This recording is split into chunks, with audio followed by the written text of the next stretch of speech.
Alors, on commence. Bonjour à toutes et à tous. Et je vous souhaite la bienvenue pour la 5e conférence Réussite organisée par le Vice-rectorat aux affaires étudiantes et aux études et les services à la vie étudiante, dont le sujet cette année, bien sûr, est sur toutes les lèvres, l'IA.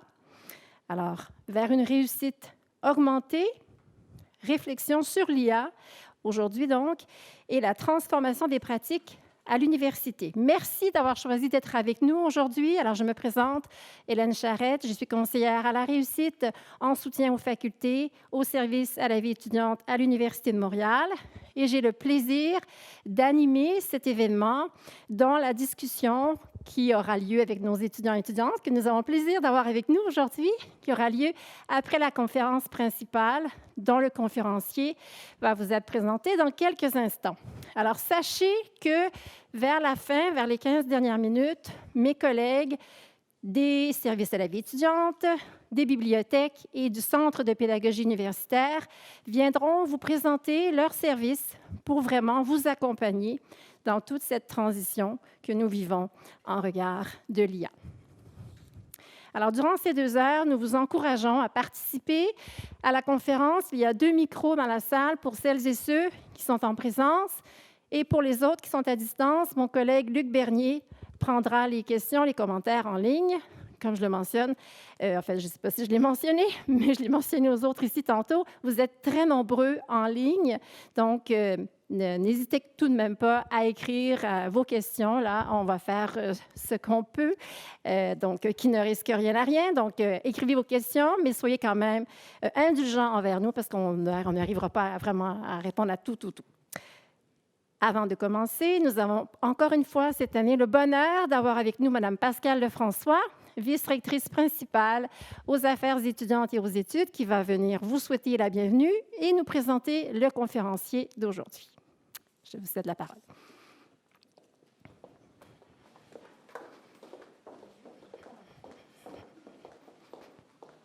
Merci, Hélène.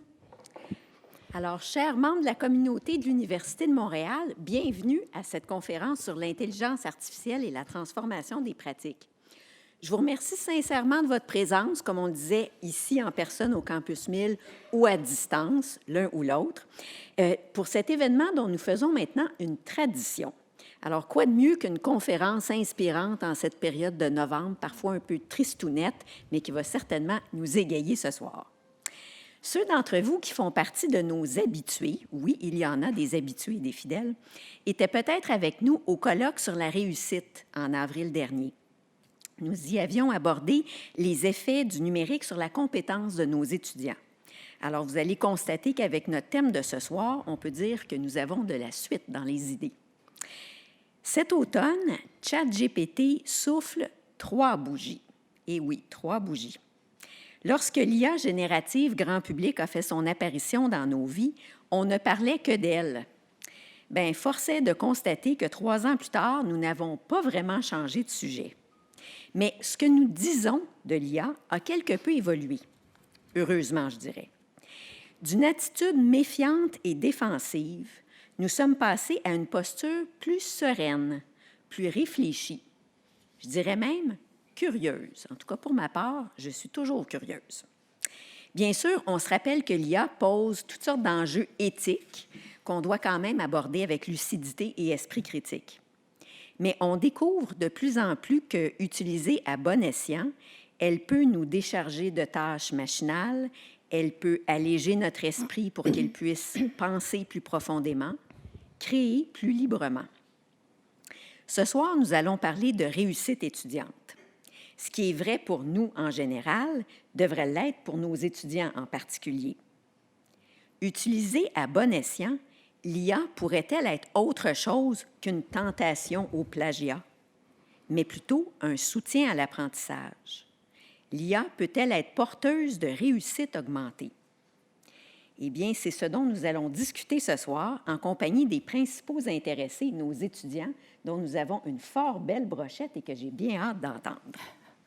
Mais d'abord, nous allons entendre quelqu'un que j'ai aussi très hâte d'entendre, un penseur de l'IA en enseignement supérieur que vous avez probablement déjà lu ou entendu. Il s'agit de M. Dave Anctil, qui est professeur au Collège Jean-de-Brébeuf et expert conseiller en intégration de l'intelligence artificielle en éducation supérieure auprès de notre Faculté des arts et des sciences. Il détient un doctorat en philosophie de l'Université de Montréal et de Sorbonne-Panthéon, Paris 1. Son expertise porte sur l'interaction entre l'humain et les systèmes d'IA, notamment leur intégration responsable et bénéfique dans les sphères du travail et de l'éducation. Sans plus tarder, je laisse la parole à M. Dave Anctil.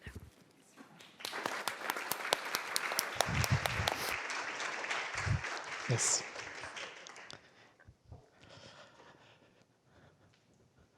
Alors, est-ce que vous m'entendez bien? Oui, excellent. Alors, je suis vraiment content d'être ici ce soir, surtout que, en fait, le thème sur la réussite du point de vue universitaire, je suis comme tanné d'en parler d'un point de vue de formateur et de conseiller expert. Alors, moi, j'ai détourné un peu le thème parce que je veux entendre les étudiants ce soir en parler parce que c'est ma plus grande tristesse. Ça fait la 3e session que je suis à la Faculté des arts et sciences dans mon rôle de conseiller expert et je n'ai pas eu l'occasion de travailler avec les étudiants, ce qui est contre nature pour moi parce que mon travail est essentiellement envers les étudiants. C'est ce qui me motive à être un prof encore aujourd'hui et ce qui aujourd'hui m'amène à parler d'un enjeu de réussite en fait à l'égard des étudiants et qui va être celui de leur réussite professionnelle à l'ère de l'IA et des enjeux économiques liés à ça.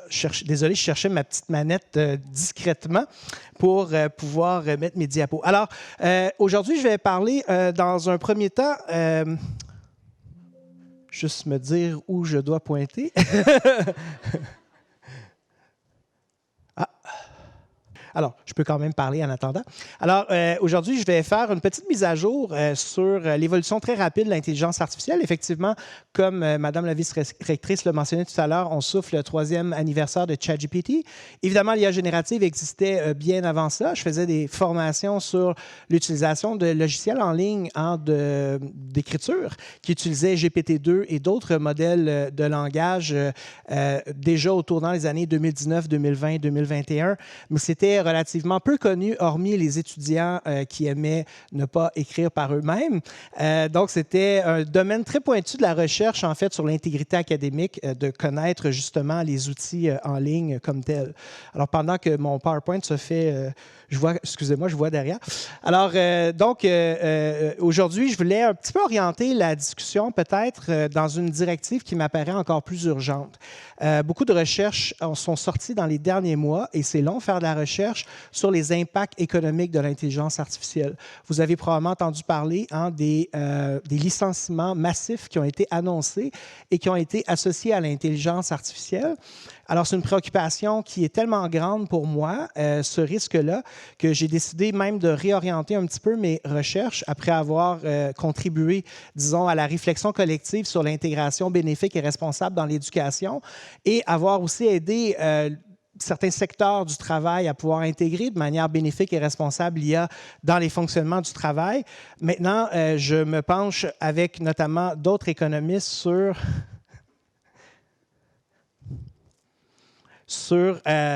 les impacts sur l'emploi et sur... Je suis vraiment désolé. Je suis habitué d'avoir le contrôle de mes affaires. Perdre le contrôle avec la technologie, c'est jamais le fun. Donc, comme je disais, je réoriente un petit peu mon implication, étant donné la gravité et la difficulté qu'on rencontre dans le milieu de l'emploi. Yay! Alors, donc rapidement, petit aperçu de l'évolution actuelle. Vous avez sûrement entendu beaucoup parler cette année d'agentique. Alors, l'agentique, c'est effectivement maintenant au cœur des services d'IA générative. Et qu'est-ce que ça veut dire fondamentalement? Ça veut dire qu'on veut que nos systèmes, le secteur qui développe et qui profite économiquement de ces technologies-là, veut que ces systèmes-là soient plus polyvalents, qu'ils soient plus aussi efficaces, qu'ils soient capables de faire des tâches plus complexes.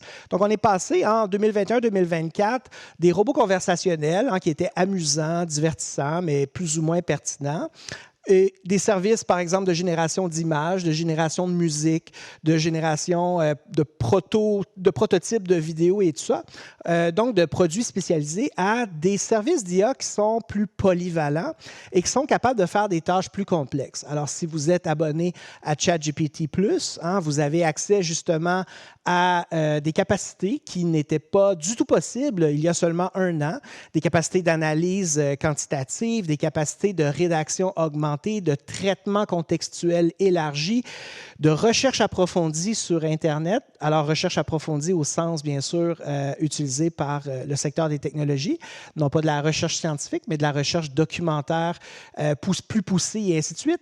Et bien sûr, la capacité d'aller fouiller dans les bases de données et ainsi de suite. Donc, l'IA est plus agentique. Alors, le mot agentique, c'est l'équivalent informatique de l'agentivité humaine. Et c'est évidemment l'objectif de ces gros joueurs-là, comme OpenAI, Google et compagnie, de développer des systèmes qui sont de plus en plus polyvalents et qui peuvent naviguer les différentes modalités du monde numérique et non uniquement le texte, par exemple, mais de traiter en même temps l'image, la vidéo, le code, mais aussi le son, la voix et ainsi de suite. Donc, la multimodalité et l'agentique a défini cette année, on a des systèmes qui fonctionnent relativement bien, qui sont capables de faire beaucoup plus de tâches. Mais ce n'est pas l'objectif ultime du secteur des technologies et vous allez voir, ça va être important pour la suite de mon propos.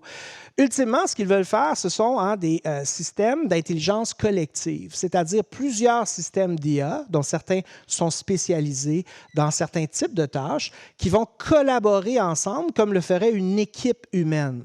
Alors, ce qui fait la grandeur et la performance de l'humanité dans tout ce qu'elle fait, c'est qu'on travaille bien, ou en tout cas, c'est ce qu'on espère, en équipe. Alors, la division du travail, la spécialisation, le développement de compétences différentes et complémentaires. Alors, c'est ce qu'ils souhaitent faire et on va le voir surtout en 2026 selon les prévisions présentes de l'état des lieux de la technologie. Donc, on va voir des systèmes d'IA qui vont être capables de remplacer une partie ou la totalité d'équipes de travail. Et évidemment, ça peut être très inquiétant pour l'avenir des professions. Alors, comme je suis professeur de philosophie également et pas juste un technologue, je me suis permis une seule diapo un peu philosophique, mais vous allez voir, ça va illustrer mon propos puis ça ne sera pas trop emmerdant.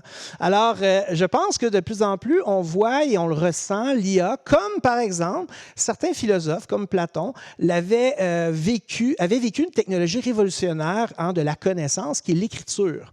Alors, l'écriture a marqué l'époque de la Grèce classique parce que jusqu'alors, la tradition de l'enseignement, de l'apprentissage et de la connaissance, c'est une tradition basée sur l'oralité principalement.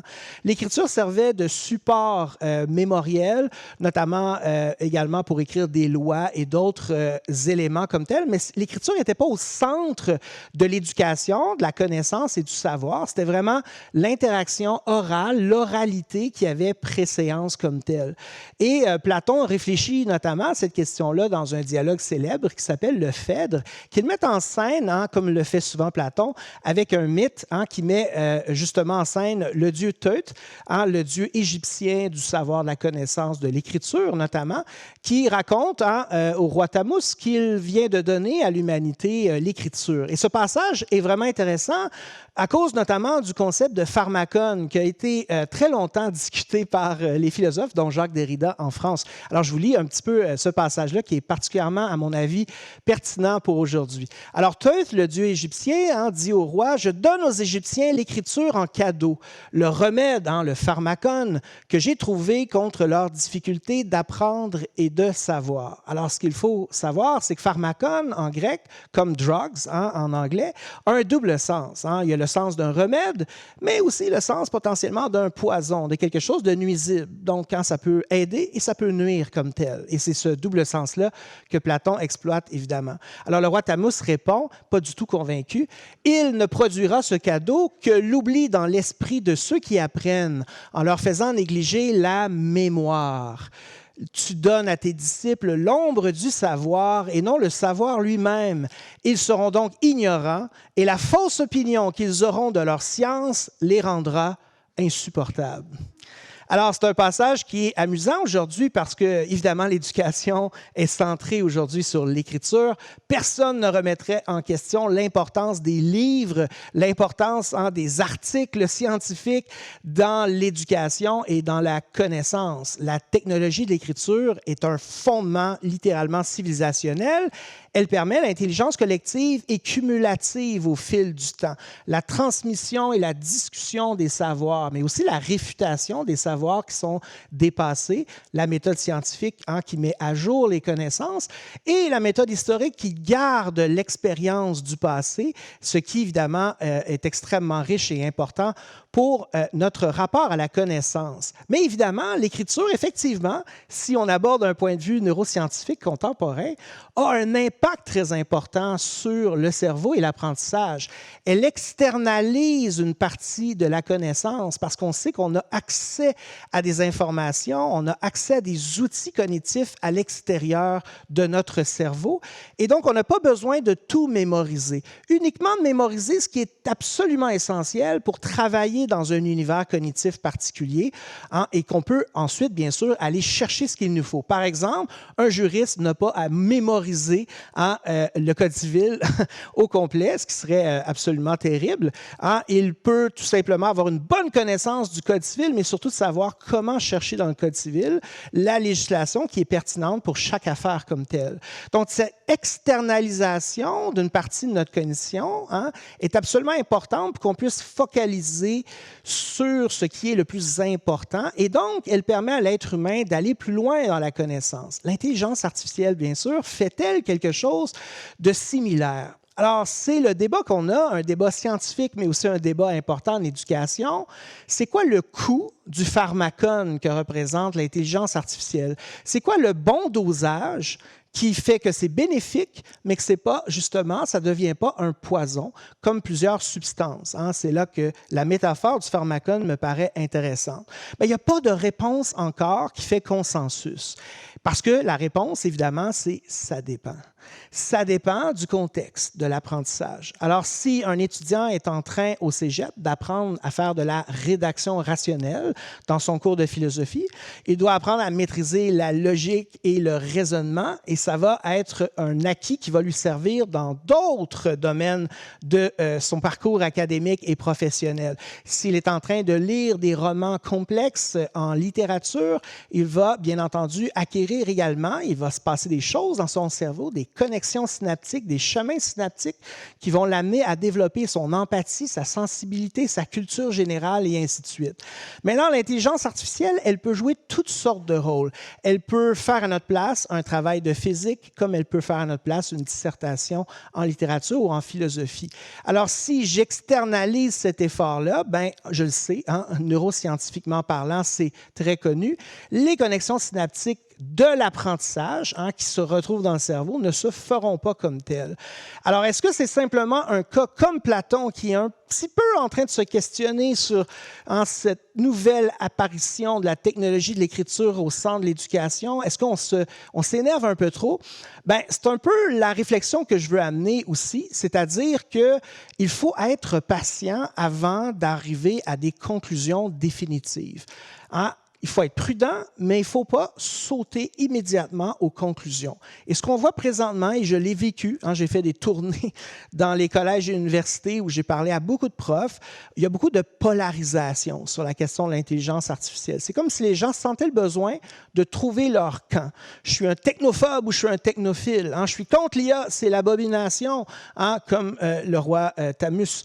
Ou au contraire, c'est extraordinaire, puis il faut passer à la prochaine étape, puis juste accepter d'être de son temps. La vérité, comme d'habitude, est un peu entre deux. Il faut savoir qu'est-ce qu'on va garder et comment on va adapter l'éducation, et on ne sait pas encore trop comment. Et c'est ça que j'essaie de faire depuis 3 ans maintenant activement, du moins Avant, les gens ne s'intéressaient pas trop à mon expertise, puis maintenant, ben, je suis populaire. Hein? Donc, c'est ce que j'essaie de faire, hein, c'est de trouver justement la voie de l'adaptation qui permet d'éviter ce qu'on appelle le délestage cognitif. Pour les jeunes cerveaux, c'est particulièrement grave, bien sûr, parce qu'ils doivent acquérir finalement un apprentissage qui va se traduire dans une transformation littéralement psychocognitive avant de pouvoir justement délester une partie des tâches. Mais dans le monde professionnel, il y a aussi le phénomène du délestage cognitif. Alors, pour les gens qui sont diplômés depuis longtemps et qui ont de l'expérience de travail, à court terme, l'IA ne menace pas le désapprentissage, la perte de compétences et ainsi de suite. Mais on ne sait pas à long terme qu'est-ce qui va se passer. Moi, je l'ai vécu moi-même depuis que l'IA est assez bonne pour soutenir le travail de programmation. Je programme presque plus, en fait pas du tout depuis 1 an et demi, parce que l'IA fait l'essentiel du travail de programmation dont j'ai besoin. Mais je suis toujours été un médiocre programmeur, donc ça ne me dérange pas de perdre cette compétence. Et je me suis amusé l'autre jour justement à essayer de faire un programme tout seul, un script Python entièrement tout seul, puis je me suis rendu compte, oh my God, ça l'a diminué comme tel. Mais je suis assez vieux et expérimenté pour savoir, voilà une compétence que ça ne me dérange pas de délester à l'IA et ça me donne du temps et de l'énergie pour faire autre chose, justement. Donc, il y a un rapport très important entre l'éducation et le travail. Alors, c'est important dans le monde du travail aussi de réfléchir. Si je délaisse des tâches qui sont faciles, par exemple, l'écriture de courriel, des résumés que je dois faire et tout ça, est-ce qu'il y a un impact de perte de compétences? La réponse est non, très probablement. Par contre, je pourrais me ramasser avec des journées surchargées de tâches cognitives élevées. Et on l'a vu dans certains secteurs où on a automatisé une partie des tâches. Donc, les travailleurs n'ont pas perdu leur poste, mais on a automatisé des tâches faciles que l'IA pouvait faire. Bien, les employés, ils ont un sentiment d'épuisement accéléré et plus intense à la fin de leur journée comme telle. Donc, il va falloir probablement trouver un équilibre. Alors, grosso modo, la littérature sur l'apprentissage et la réussite des étudiants nous montre qu'il y a 4 grandes familles d'utilisation qui ne posent pas de problème quand ils sont bien configurés, quand le design pédagogique soutient les étudiants. Puis c'est un peu la leçon que je voudrais transmettre à ce sujet-là.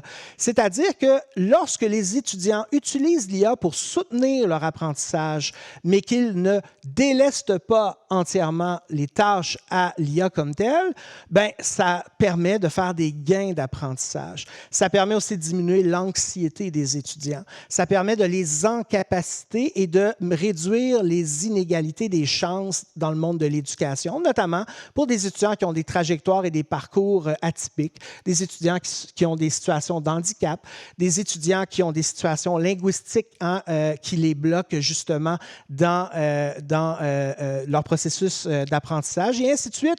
L'IA est un allié dans ce contexte-là. Mais évidemment, ça veut dire que les profs ont un rôle à jouer pour aider les étudiants à savoir comment on doit l'utiliser dans le contexte spécifique d'une discipline, d'un cours, pour soutenir l'apprentissage. Et ça implique que les profs ils doivent réfléchir à leur pédagogie et aider les étudiants à s'aider eux-mêmes de la bonne façon.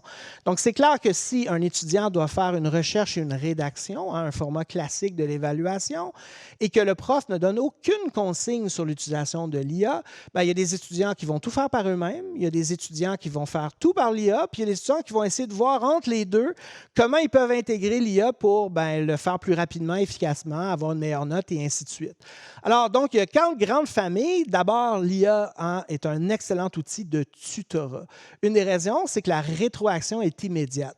Sauf que la rétroaction, qui est mal conçue et pensée, c'est-à-dire faite de manière intuitive par l'étudiant, avec un prompt plus ou moins élaboré et qui n'est pas dans le contexte du cours, va donner une rétroaction qui n'a pas beaucoup de valeur liée à l'apprentissage. Elle va être générique, autrement dit. Donc, c'est important pour les profs qui veulent soutenir leurs étudiants à l'extérieur des cours, de leur donner des façons d'utiliser l'IA pour avoir un tutorat qui pourrait les soutenir dans certaines compétences plus difficiles de leur cours, par exemple. Même chose, l'IA peut jouer un rôle de mentor plus spécifique pour un étudiant ou une étudiante qui a un trouble d'apprentissage particulier ou des défis particuliers avec certains aspects de la matière. Hein, on peut faire de l'IA un très bon mentor pour soutenir dans ces aspects spécifiques comme tels. Alors, l'IA peut jouer aussi un très bon rôle de réviseur pour l'étude. Les étudiants en sciences de la nature l'utilisent déjà abondamment de cette façon-là. NotebookLM est probablement la meilleure application tout en un pour ça. Hein. On lui donne les documents du cours et il nous fait des quiz avec des flashcards et ainsi de suite. Et on peut dialoguer également à l'intérieur de l'environnement préparé par le cours. Donc, ça fonctionne très, très bien. Maintenant, il y a des profs qui vont plus loin et qui acceptent que l'IA peut jouer un rôle de co-créateur avec l'étudiant comme tel. Et ça, c'est intéressant pour les profs parce que souvent, ce que ça veut dire, c'est qu'on peut augmenter le niveau de difficulté de certaines évaluations, de certains projets qui vont être importants dans le cours pour préserver aussi l'autonomie des étudiants. Parce que si on rapatrie toutes les évaluations en classe, les étudiants se retrouvent dans un environnement qui n'est pas très riche du point de vue des modèles d'évaluation.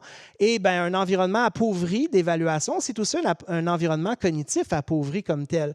Parce que le type d'évaluation que l'on peut faire dans un environnement contrôlé comme la classe est très limité. Donc, c'est évident qu'il faut explorer des approches de co-création et donc de co-intelligence avec l'IA. Bien, il faut justement tester justement ce que l'IA est capable de faire et aussi guider les étudiants sur l'utilisation bénéfique comme telle. Voici ce que vous devez faire et voici comment vous pouvez utiliser l'IA dans le contexte de cette tâche-là. Malheureusement, c'est encore très difficile parce que, d'abord, on n'a pas de normes communes. Alors, c'est le cas à l'Université de Montréal, c'est le cas à la Faculté des arts et sciences. Il y a encore des désaccords sur la place que doit jouer l'IA. Donc, si un prof, par exemple, demandait pour un projet dans son cours d'utiliser l'intelligence artificielle, il y a des étudiants qui pourraient dire « Oui, mais moi, je ne veux pas utiliser l'intelligence artificielle. Alors, est-ce que je peux avoir un projet fait pour moi? » Donc, vous devez réduire le niveau de difficulté parce que moi, vous voyez un peu le problème. Alors, ce n'est pas demain la veille à ce que je pressens actuellement qu'on va arriver à avoir ces normes communes et évidemment, c'est très différent également d'une discipline, d'un département à l'autre et donc aussi d'un prof à l'autre également. Ce qui m'amène en fait à mon principal propos aujourd'hui. Alors, je voudrais parler du fait que nous vivons une période qui est non seulement déstabilisante du point de vue technologique et du point de vue éducationnel, notamment en enseignement supérieur, mais on vit aussi à une période où la valeur des diplômes, qui était quelque chose qu'on prenait un petit peu peut-être trop pour acquis, elle est menacée. Et pas uniquement par l'intelligence artificielle, par toutes sortes de phénomènes macroéconomiques contemporains que je n'ai pas les compétences d'un économiste pour expliquer, mais que vous entendez parler très souvent, je le disais en début de conférence, avec notamment des licenciements massifs dans plusieurs organisations. Alors, je voudrais contextualiser ça dans un contexte où on entend des discours comme celui de Laurent Alexandre, qui se fait très connaître pour des discours un peu sensationnalistes sur l'intelligence artificielle, ne faites plus d'études. Alors, c'est probablement le titre le plus triste d'un livre que je n'ai jamais lu de ma vie comme prof, parce que ça remet complètement en question la vocation même que j'ai donnée à mon existence. Alors, c'est pas parce qu'il me fait peur, parce que je ne suis pas du tout très peur de l'argument de Laurent Alexandre, mais ça me fait juste me rendre triste. Parce que les scénarios catastrophistes et les scénarios alarmistes sont souvent aussi associés à des scénarios de hype, d'exagération, hyperbolique, donc des hyperboles sur la situation actuelle. Cela dit, il y a quelque chose d'un peu vrai dans ce que dit Laurent Alexandre et je vais vous parler justement de ce que disent les données à ce sujet. Alors, par exemple, si on prend un petit sondage, celui de Harris Poll qui a été fait récemment, où on demande la question, est-ce que vous considérez que votre diplôme universitaire a été un gaspillage d'argent? Alors, on voit qu'il y a un phénomène générationnel nouveau, la génération Z, la génération de mes étudiants et des étudiants de l'Université de Montréal, ils sont à 51 %, donc un peu plus de la moitié, qui disent que oui, mon diplôme était une perte d'argent, une perte aussi de temps. Et 41 % des millénarios, moi, j'étais un très jeune X, presque 2 ans de plus, puis j'étais un vieux millennial, mais je suis un X. Puis vous voyez, nous, les X, on est toujours ignorés. Vous voyez, c'est même pas dans le sondage. C'est terrible. On n'est jamais là. C'est comme... On n'existait pas quand les boomers... En tout cas, je ne veux pas partir un débat intergénérationnel.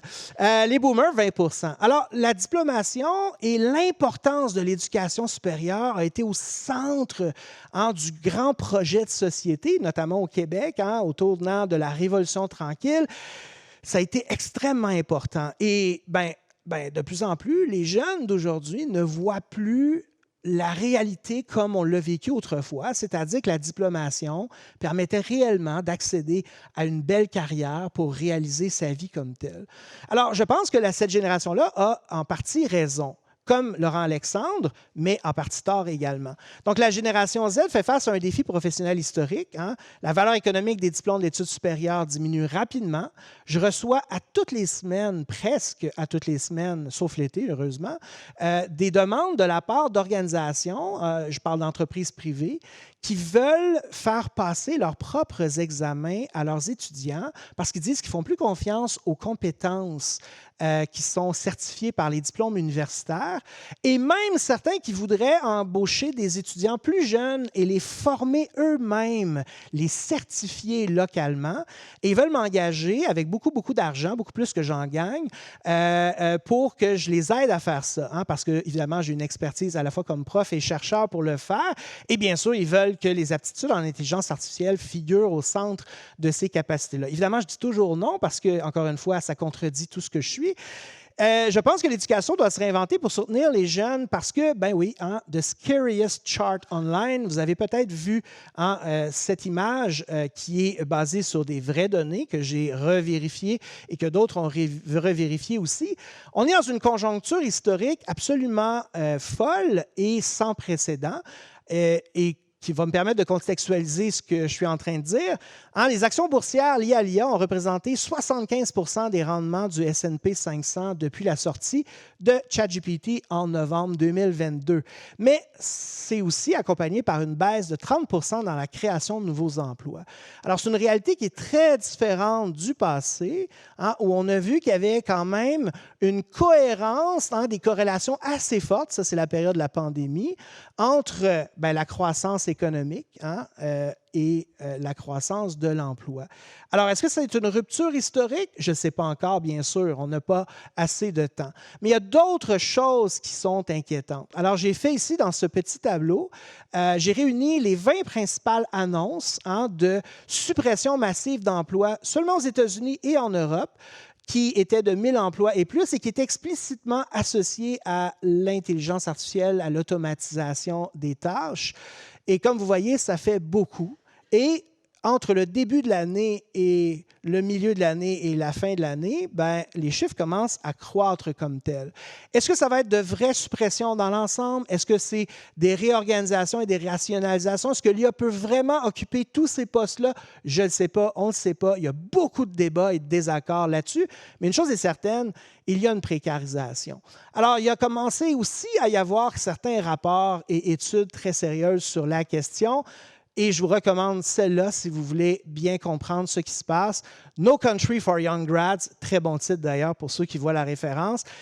Une transformation majeure du travail. Alors, parmi les éléments importants de cette étude, parce que le temps file, il y a une rupture historique. Le diplôme d'études supérieures ne garantit plus l'accès à un emploi professionnel. Donc, ils utilisent des dizaines d'études et des données un peu partout pour constater qu'effectivement, la rente associée au diplôme a fortement diminué comme telle.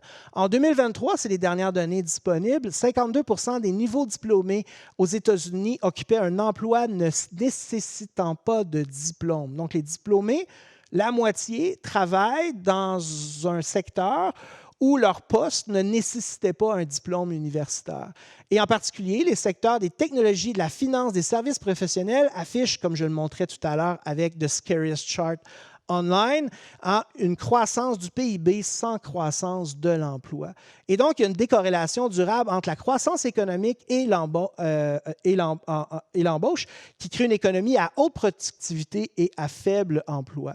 Donc, si on regarde du côté du Canada, on a des raisons de s'inquiéter de la valeur des diplômes et donc de l'avenir de l'éducation supérieure. Alors, ce décollage ou cette décorrélation qui existe entre les deux, elle pourrait aggraver la perception et devenir une prophétie autoréalisante.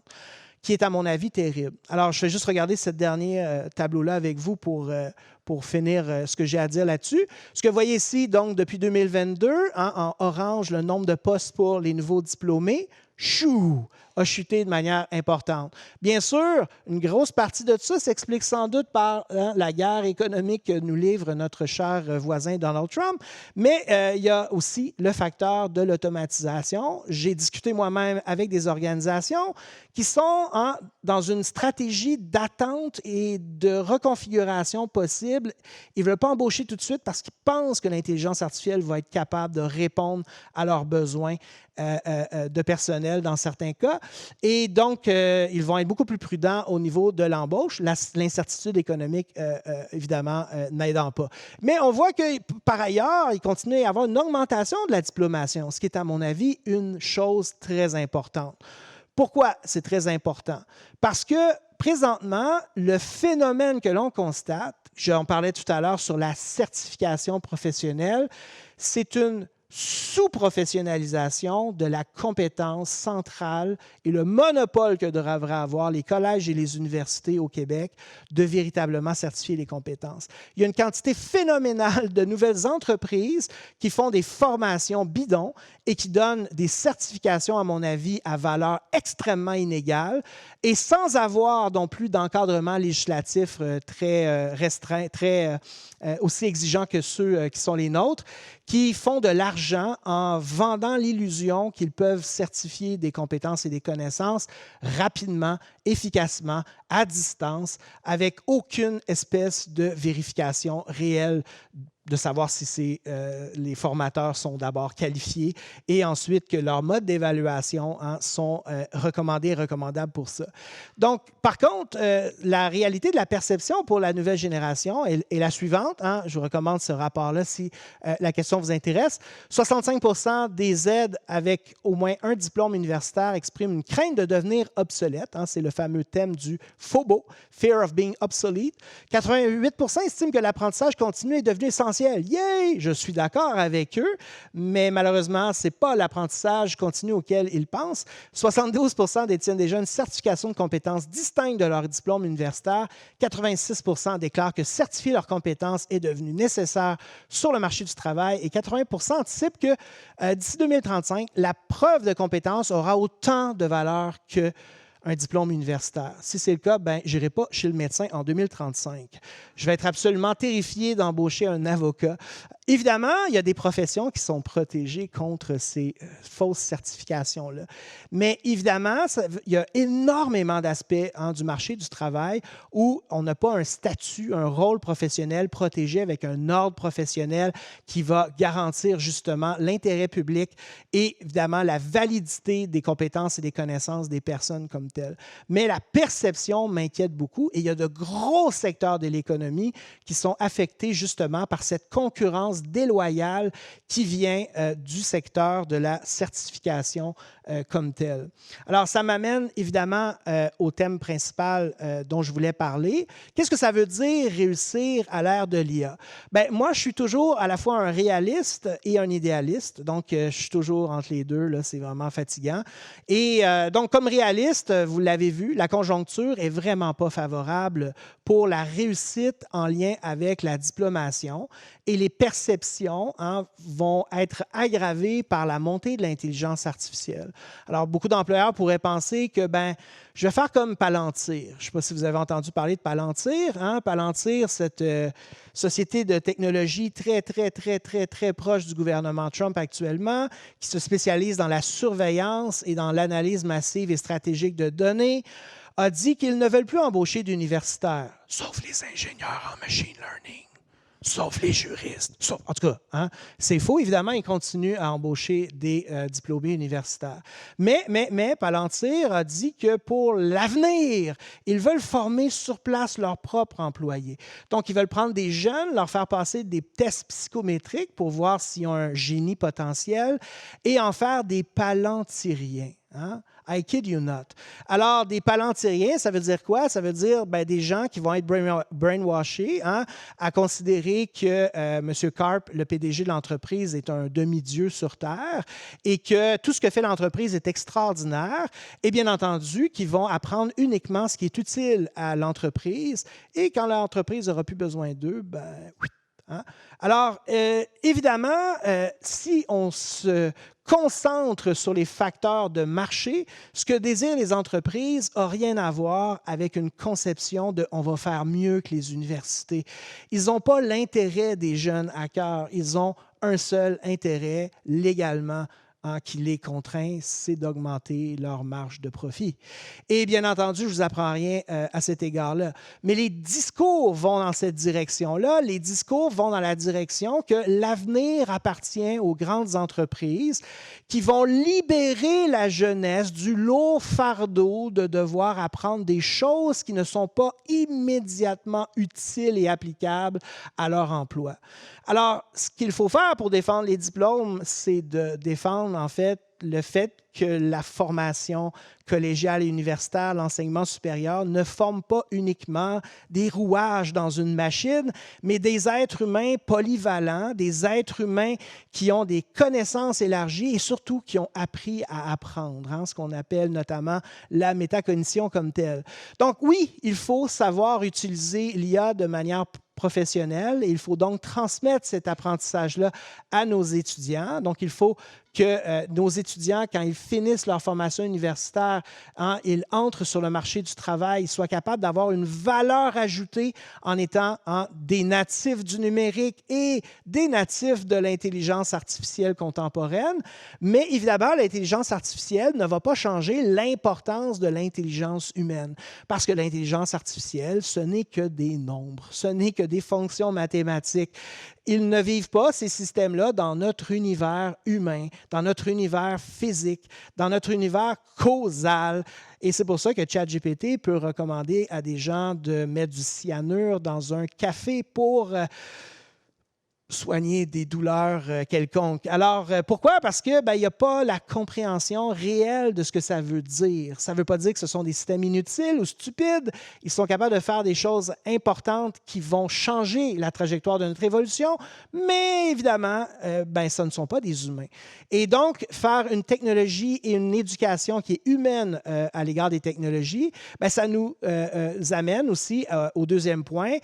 Il faut continuer de transmettre, de désirer savoir comment apprendre toute sa vie, parce que oui, la nouvelle génération, encore plus que les précédentes, va devoir se réinventer parce que l'histoire s'accélère, les changements socio-techniques s'accélèrent, et si on veut aider nos étudiants à s'adapter, il faut aussi les équiper pour qu'ils soient capables de s'adapter, et la meilleure façon de le faire, c'est de leur apprendre justement à apprendre le mieux possible.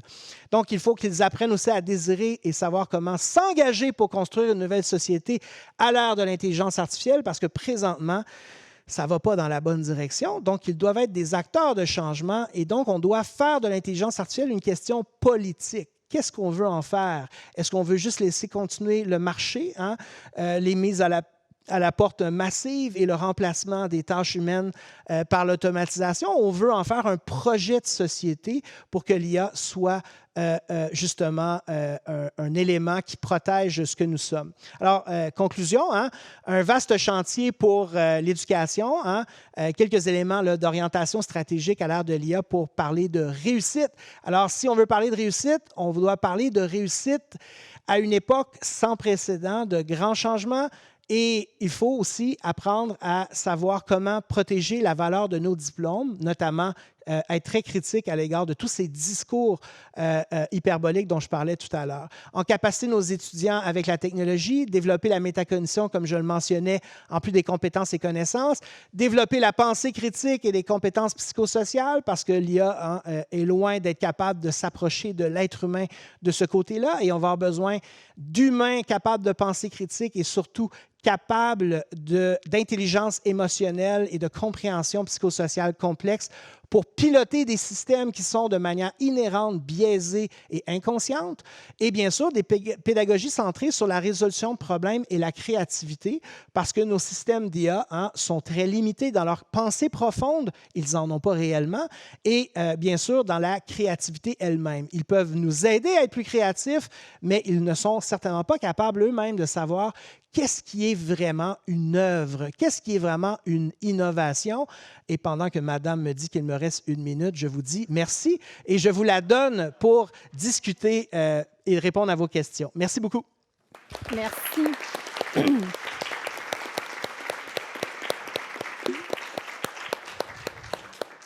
Merci, Dave Anctil. Merci, extrêmement éclairant, extrêmement intéressant. Donc, on a un beau 15 minutes maintenant pour vos questions, vos commentaires. Alors, Dave est là, disponible pour vous, pour y répondre en présentiel, en ligne.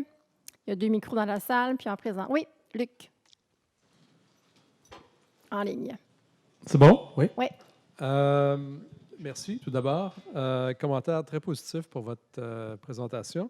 Question, comment les décisions prises par certains États, Chine par exemple, d'enseigner l'IA dès le primaire s'insèrent-elles dans votre schéma? La Chine prend des décisions souvent un peu extrémistes. Je ne sais pas si vous vous rappelez, on me posait la même question il y a environ 13-14 ans, quand la Chine avait décidé d'intégrer la programmation dès le primaire. Pour moi, c'est la réponse est là. Alors, la Chine a une conception très utilitaire, voire utilitariste, de l'éducation. Et il y a environ 15 ans, elle voulait catapulter le secteur des technologies et donc voulait avoir des légions de programmeurs pour construire des infrastructures numériques qui allaient être les siennes. Et donc, elle a littéralement imposé dans le programme d'éducation la programmation. Est-ce que la programmation aujourd'hui est aussi importante? Absolument pas. Et maintenant, elle veut rétro-pédaler sur la programmation et là, elle va aller all-in sur l'intelligence artificielle comme telle. Alors, je suis contre la vision de l'éducation du gouvernement chinois parce que je ne pense pas que c'est l'être humain qu'elle a à cœur dans son développement, justement. Je pense qu'elle est absolument axée, la Chine, dans ses décisions structurelles et stratégiques sur ses propres intérêts nationaux et pas nécessairement sur le fait de développer des humains qui vont être heureux et pas juste utiles à l'économie comme telle, mais aussi des humains libres qui vont être capables de contester le régime, y compris ses politiques d'éducation. Alors, donc, ça ne m'impressionne pas beaucoup. Je comprends la prémisse de la question, c'est de dire, est-ce qu'on doit être dans une perspective stratégique de concurrence internationale? Je suis un peu fatigué d'entendre cet argument-là, parce que cet argument-là, si on l'utilise, on peut justifier n'importe quoi. On peut justifier, par exemple, tiens donc, d'arrêter de développer des politiques de transition énergétique. Allons-y all-in pour le pétrole et le gaz. Pourquoi? Parce que nos concurrents ne vont pas, eux, réduire leurs émissions. Donc, on doit continuer. Alors, c'est une réflexion qui est très limitée, à mon avis, pour comprendre les enjeux de l'intelligence artificielle. Aussi, j'oserais dire que les découvertes fondamentales qui ont été faites en intelligence artificielle et qui ont donné, notamment au Canada, sa place, avec des découvertes importantes en apprentissage profond, notamment, et d'autres pays également, sont liées à des univers scientifiques où la curiosité, l'exploration, prendre son temps est absolument essentiel. Les questions que se sont posées les pères fondateurs de l'intelligence artificielle comme Geoffrey Hinton et ensuite Bengio et Lequin et compagnie sont des questions qu'ils se sont posées en laboratoire à une époque où il y avait peut-être 25 personnes dans le monde qui s'intéressaient vraiment à ce qu'ils faisaient. Et donc, on leur a donné de l'argent pour qu'ils aient le temps de réfléchir. Et qu'est-ce qu'ils ont fait aussi? Ils ont lu sur les neurosciences, la biologie, l'intelligence animale, beaucoup la psychologie et oui, la philosophie énormément aussi. Et donc, le rythme de l'évolution du point de vue scientifique n'est pas celui de la Silicon Valley et des géants technologiques chinois.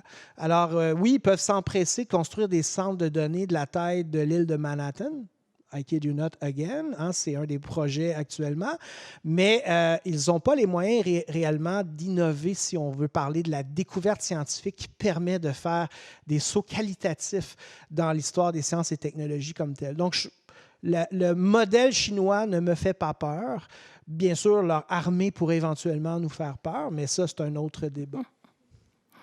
Merci, Dave. Merci pour la question. Est-ce qu'il y a d'autres questions dans la salle? Oui, allez-y, allez au micro. On va bien vous entendre. Merci. Bonjour, merci. J'avais une question. Vous avez parlé de la précarité par rapport au licenciement massif.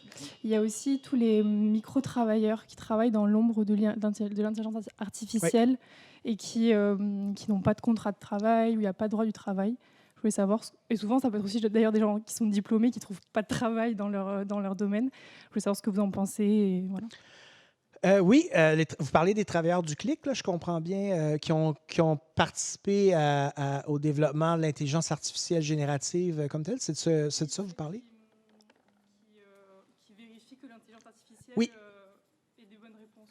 Oui, alors effectivement, c'est un sujet important sur lequel il y a eu des enquêtes aussi assez dévastatrices sur le modèle d'affaires qui n'est pas propre uniquement cependant à l'intelligence artificielle parce que on utilise ce modèle d'affaires-là, l'économie de l'Internet contemporain, se sert beaucoup de l'accès, évidemment, à des travailleuses et des travailleurs qui sont éduqués, hein, qui ont développer leur intelligence pour exploiter cette intelligence-là en situation de précarité. Alors, pour ceux qui ne le savent pas, les grands modèles de langage comme le fameux GPT 3.5. Alors, pourquoi 3.5? Parce que on a trouvé la recette entre le moment où on a développé le modèle GPT-3 en 2019 et son déploiement en 2022. Qu'est-ce qui s'est passé entre les deux?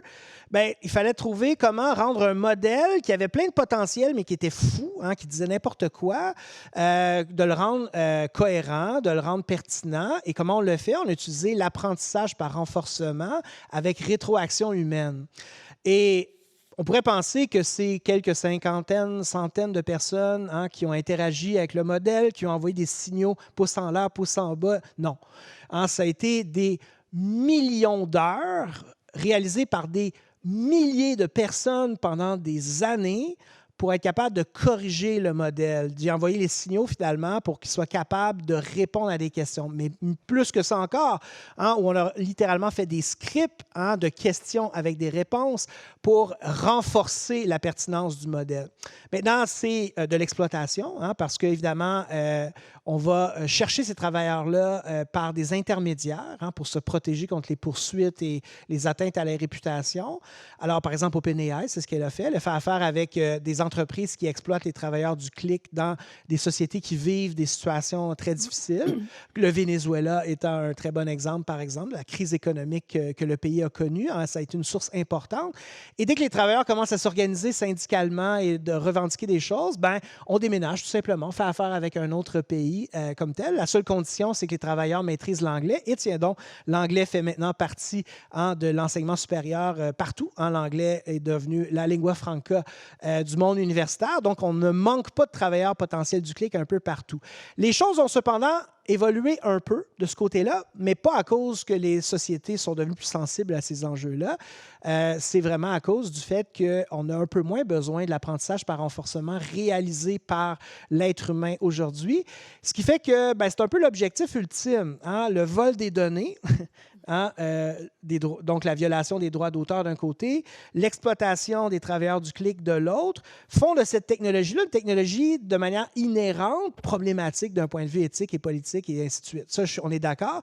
Mais l'évolution actuelle, la façon dont on construit les modèles et on les entraîne, on est beaucoup moins dépendant, en fait, du web scraping, du vol de données en ligne, et beaucoup moins dépendant des travailleurs du clic comme tel. C'était une phase, disent les leaders de la Silicon Valley, une phase de souffrance nécessaire, temporaire comme telle. On peut tout oublier parce que maintenant, on a accès à GPT-5. Mais évidemment, il y a encore toutes sortes d'autres problèmes. Bien sûr, on utilise des IA pour faire en partie le travail que faisaient les travailleurs du clic. Bien sûr, on est capable de jouer avec des jeux de données qui sont en partie synthétiques, donc on n'a pas besoin nécessairement. On signe des ententes maintenant qu'on a du capital à plus savoir quoi en faire. On parle de milliers de milliards de capital. Hein? Donc, on peut effectivement donc, payer pour obtenir des droits d'auteur, pour obtenir des jeux de données d'entraînement. Bien, le débat est clos pour ces personnes-là. Les crimes du passé doivent être oubliés maintenant que la technologie est rendue à maturité. Bien, je pense que ce n'est pas le cas. Je suis d'accord qu'il faut continuer à le critiquer puisque je viens de soutenir justement ce que vous avez dit avec raison comme tel. Maintenant, est-ce que c'est une raison suffisante de ne pas utiliser la technologie? Et ça, c'est important pour moi de dire ce que j'en pense, peut-être pour mieux répondre à votre question. Bien, je pense que non. Je pense que cette technologie-là n'appartient pas uniquement à ceux qui n'ont pas de gêne à l'utiliser pour leur propre essor, parce que cette technologie s'appuie sur ce qui est le plus précieux dans l'humanité, elle appartient à l'humanité entière, c'est-à-dire notre culture, notre savoir, notre psyché, littéralement. Alors, et c'est vraiment important de ne pas leur laisser à eux et à la majorité de la population qui n'ont pas de gêne, se sentent pas coupables de l'utiliser comme tel. Mais une chose que moi, j'aimerais défendre, mais là, c'est, je ne parle pas à titre de conseiller expert de l'Université de Montréal, bien sûr, je parle à mon titre personnel, c'est qu'on devrait probablement considérer la possibilité de nationaliser et de socialiser cette technologie-là davantage. Mais peut-être que c'est l'élection new-yorkaise qui m'inspire des élans d'optimisme politique à cet égard. Pourquoi? Parce que justement, c'est vraiment une technologie qui émane du savoir collectif de l'humanité. C'est un commun.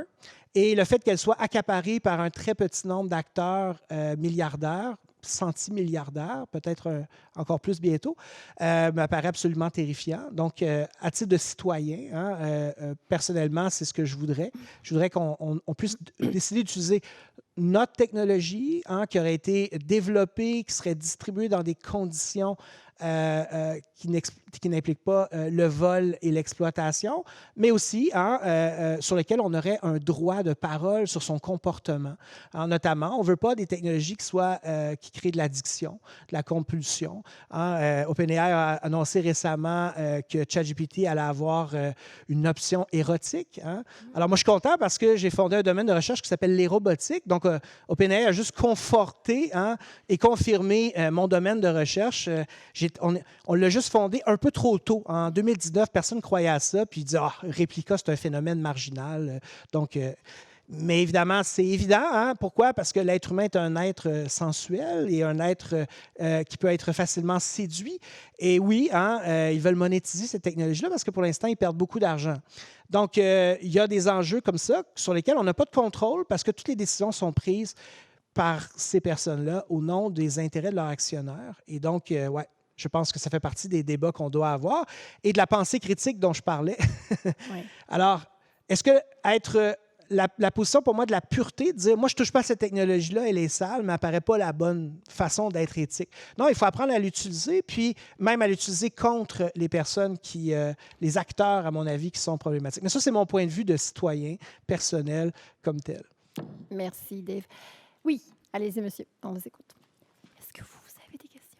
Bonjour, j'avais une petite question par rapport à la politique de l'UDM quant à l'hébergement des serveurs d'IA. Parce qu'à ma connaissance, je crois qu'on a tout externalisé, mais vous me direz si c'est une bêtise ou pas.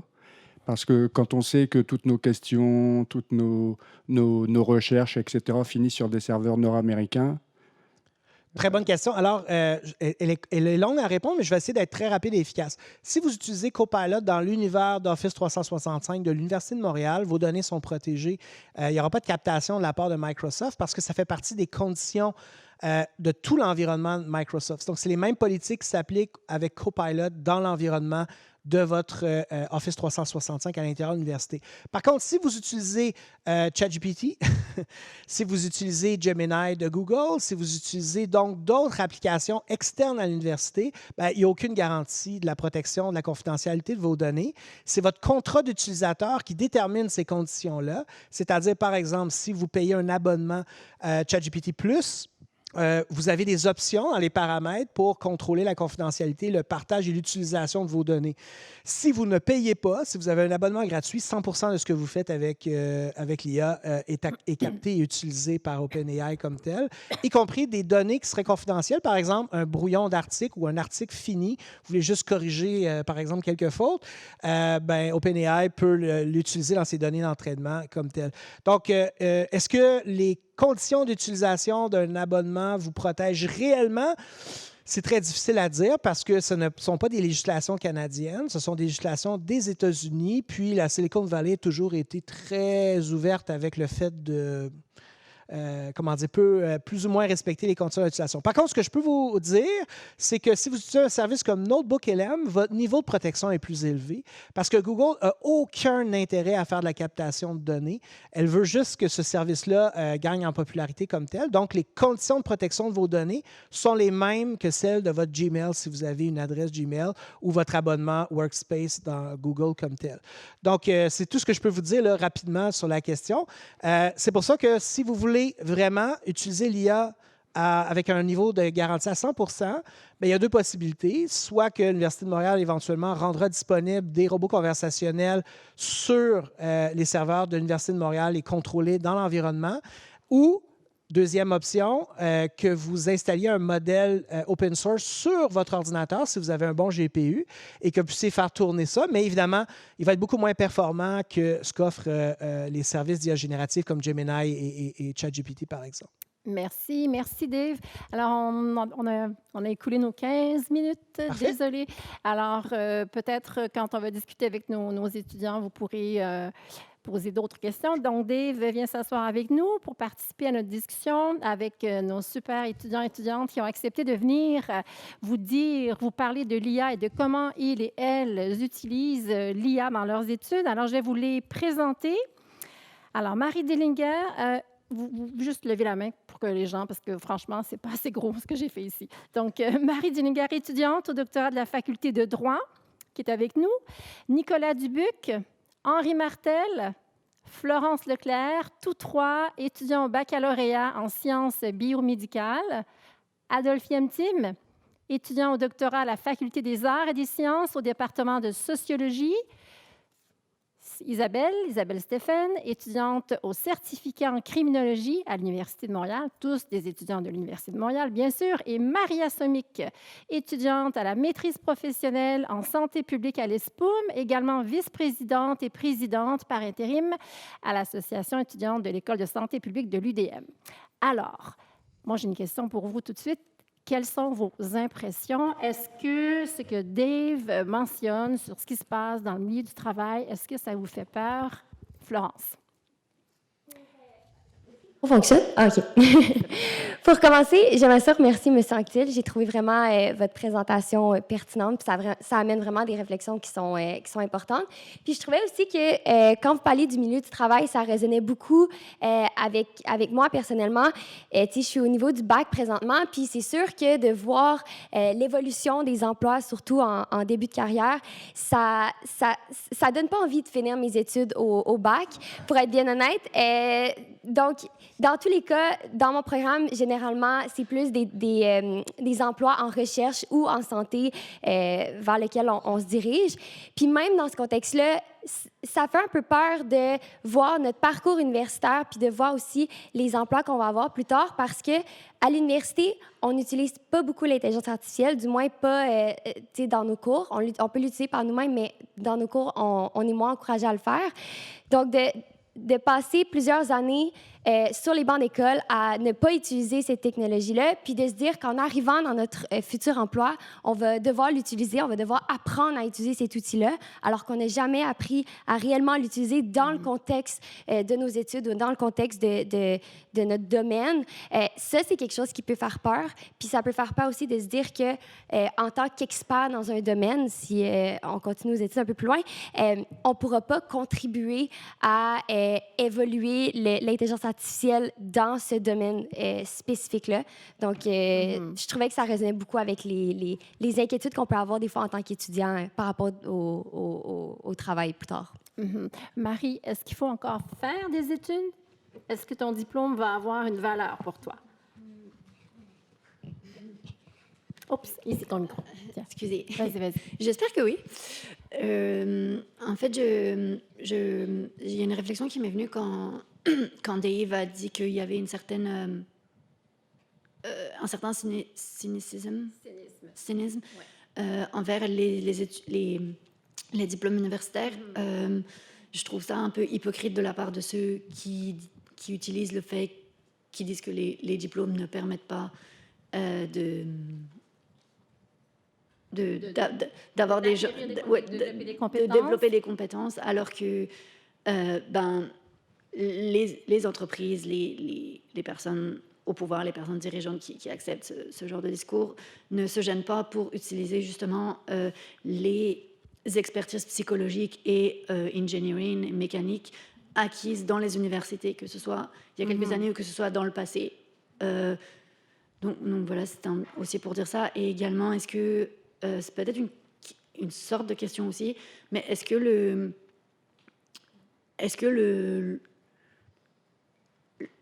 le dédain pour les diplômes universitaires ne vient pas justement du fait que l'université développe d'autres capacités, et notamment la capacité à la pensée critique, enfin j'espère, et la capacité justement notamment potentiellement pour s'organiser politiquement, pour lutter contre certaines tendances des grands médias, des grands capitalistes, pour dire le mot, ou la pensée unique, et de certains chefs d'État qu'on ne nommera pas. On ne le nommera pas, on ne sait pas. Hein? Ouais. On ne le nommera pas. Oui.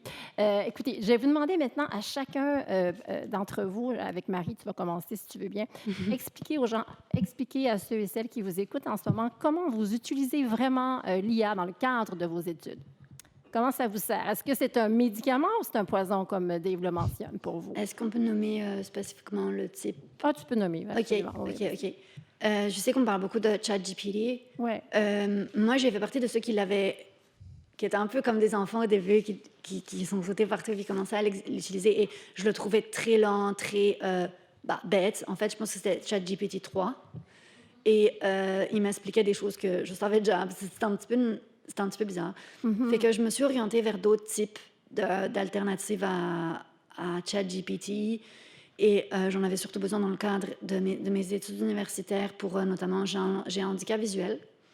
Et c'est assez difficile en tout cas, quand on est rendu au doctorat, de s'assurer que le texte est lisible, que le texte est vraiment, quand on veut échanger avec j'ai une directrice de thèse, mais quand on veut échanger avec son superviseur, quand on veut échanger avec d'autres personnes, je trouvais souvent que le format que j'utilisais, que la manière dont c'était fait, n'était pas forcément clair pour le reste pour les voyants.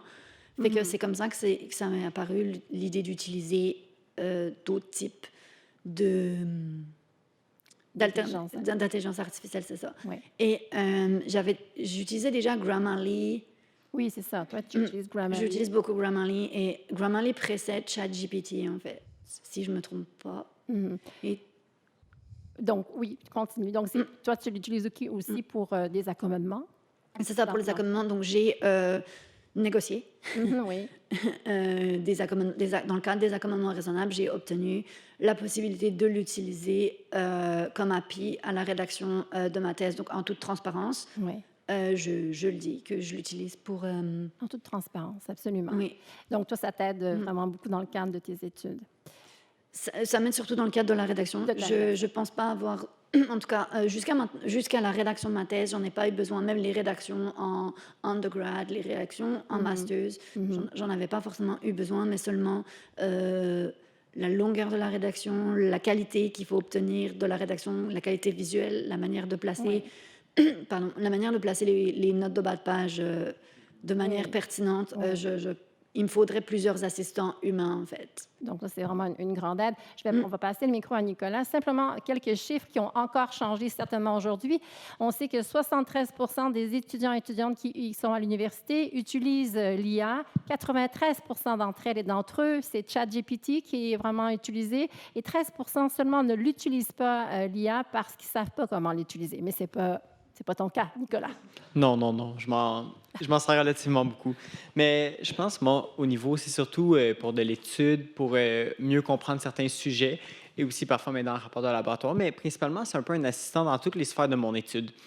Pour commencer, je m'en sers beaucoup pour structurer mes temps d'études. Parce qu'avant, j'avais beaucoup la difficulté à structurer quand je vais étudier cette matière-là pour avoir une rétention relativement efficace à l'examen, pour me rappeler de la matière. Puis il me donnait certains trucs pour savoir quand étudier, c'est quand les meilleurs moments pour étudier la matière.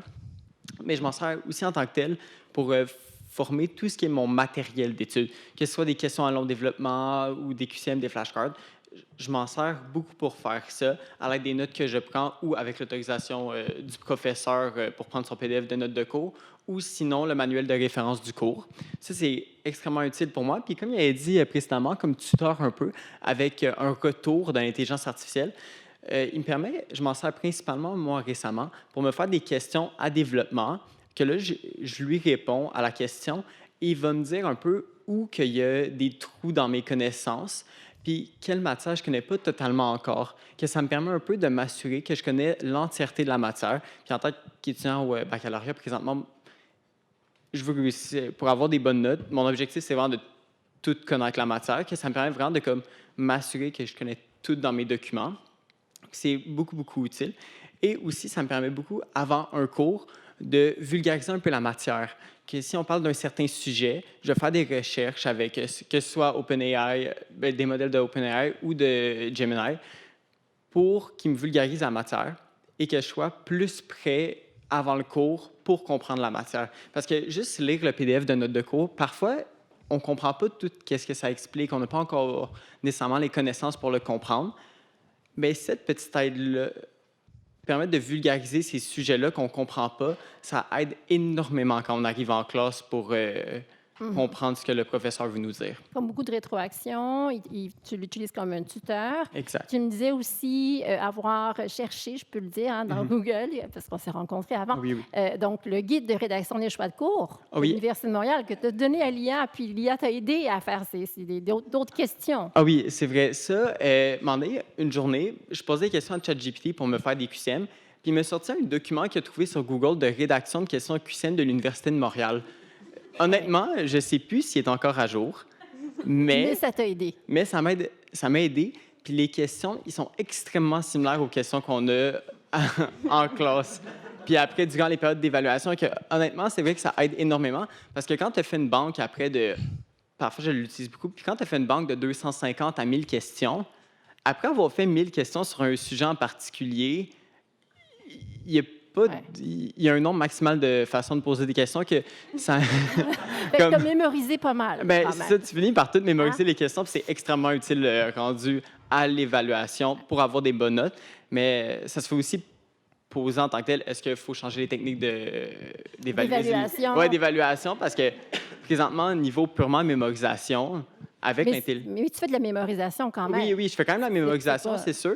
Puis aussi, c'est extrêmement utile parce qu'avant, écrire ces questions-là, ça m'aurait pris des dizaines d'heures, voire ça a été impossible. Maintenant, je peux passer tout mon temps à essayer juste d'apprendre la matière, de la comprendre, et j'ai plus nécessairement besoin d'écrire les questions, d'écrire les flashcards, ce qui me prenait beaucoup de temps et qui était relativement peu efficace pour ma rétention d'informations.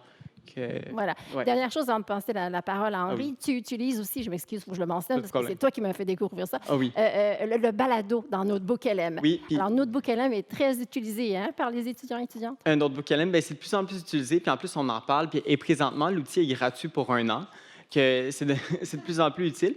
Mais qu'est-ce qu'on peut faire, c'est que le professeur, souvent, il donne les chapitres ou avec l'autorisation, mais on peut faire un podcast au complet du cours. Et maintenant, il fait même des vidéos. Qu'est-ce qu'on peut faire? Moi, qu'est-ce que je fais personnellement? Parfois, avant et après le cours, je m'assure, ça fait vraiment un podcast. Comme ça va dire, regardez, je lui explique qu'est-ce qu'il y a dans le cours, mon manuel de référence que j'utilise et les chapitres du manuel de référence. Ensuite, j'envoie le manuel de référence et ça va vraiment me faire un podcast détaillé du cours. Et vraiment, c'est extrêmement utile parce que parfois, ça permet de synthétiser 2 cours qui duraient peut-être entre 3 à 6 heures en 30 minutes et il y a toute l'information essentielle. Que ça me permet, que ce soit dans le transport en commun, au gym, en voiture, de tout un peu comme revoir la matière rapidement. Puis c'est utile avant et après les cours, mais aussi si je suis absent à un cours, je ne peux pas me présenter au cours, ben, je peux juste aller voir ça. Puis au lieu de passer plusieurs heures à lire le document, je peux juste écouter mon podcast et savoir c'est quoi les points clés de la matière et passer beaucoup de mon temps d'études sur ces points clés-là.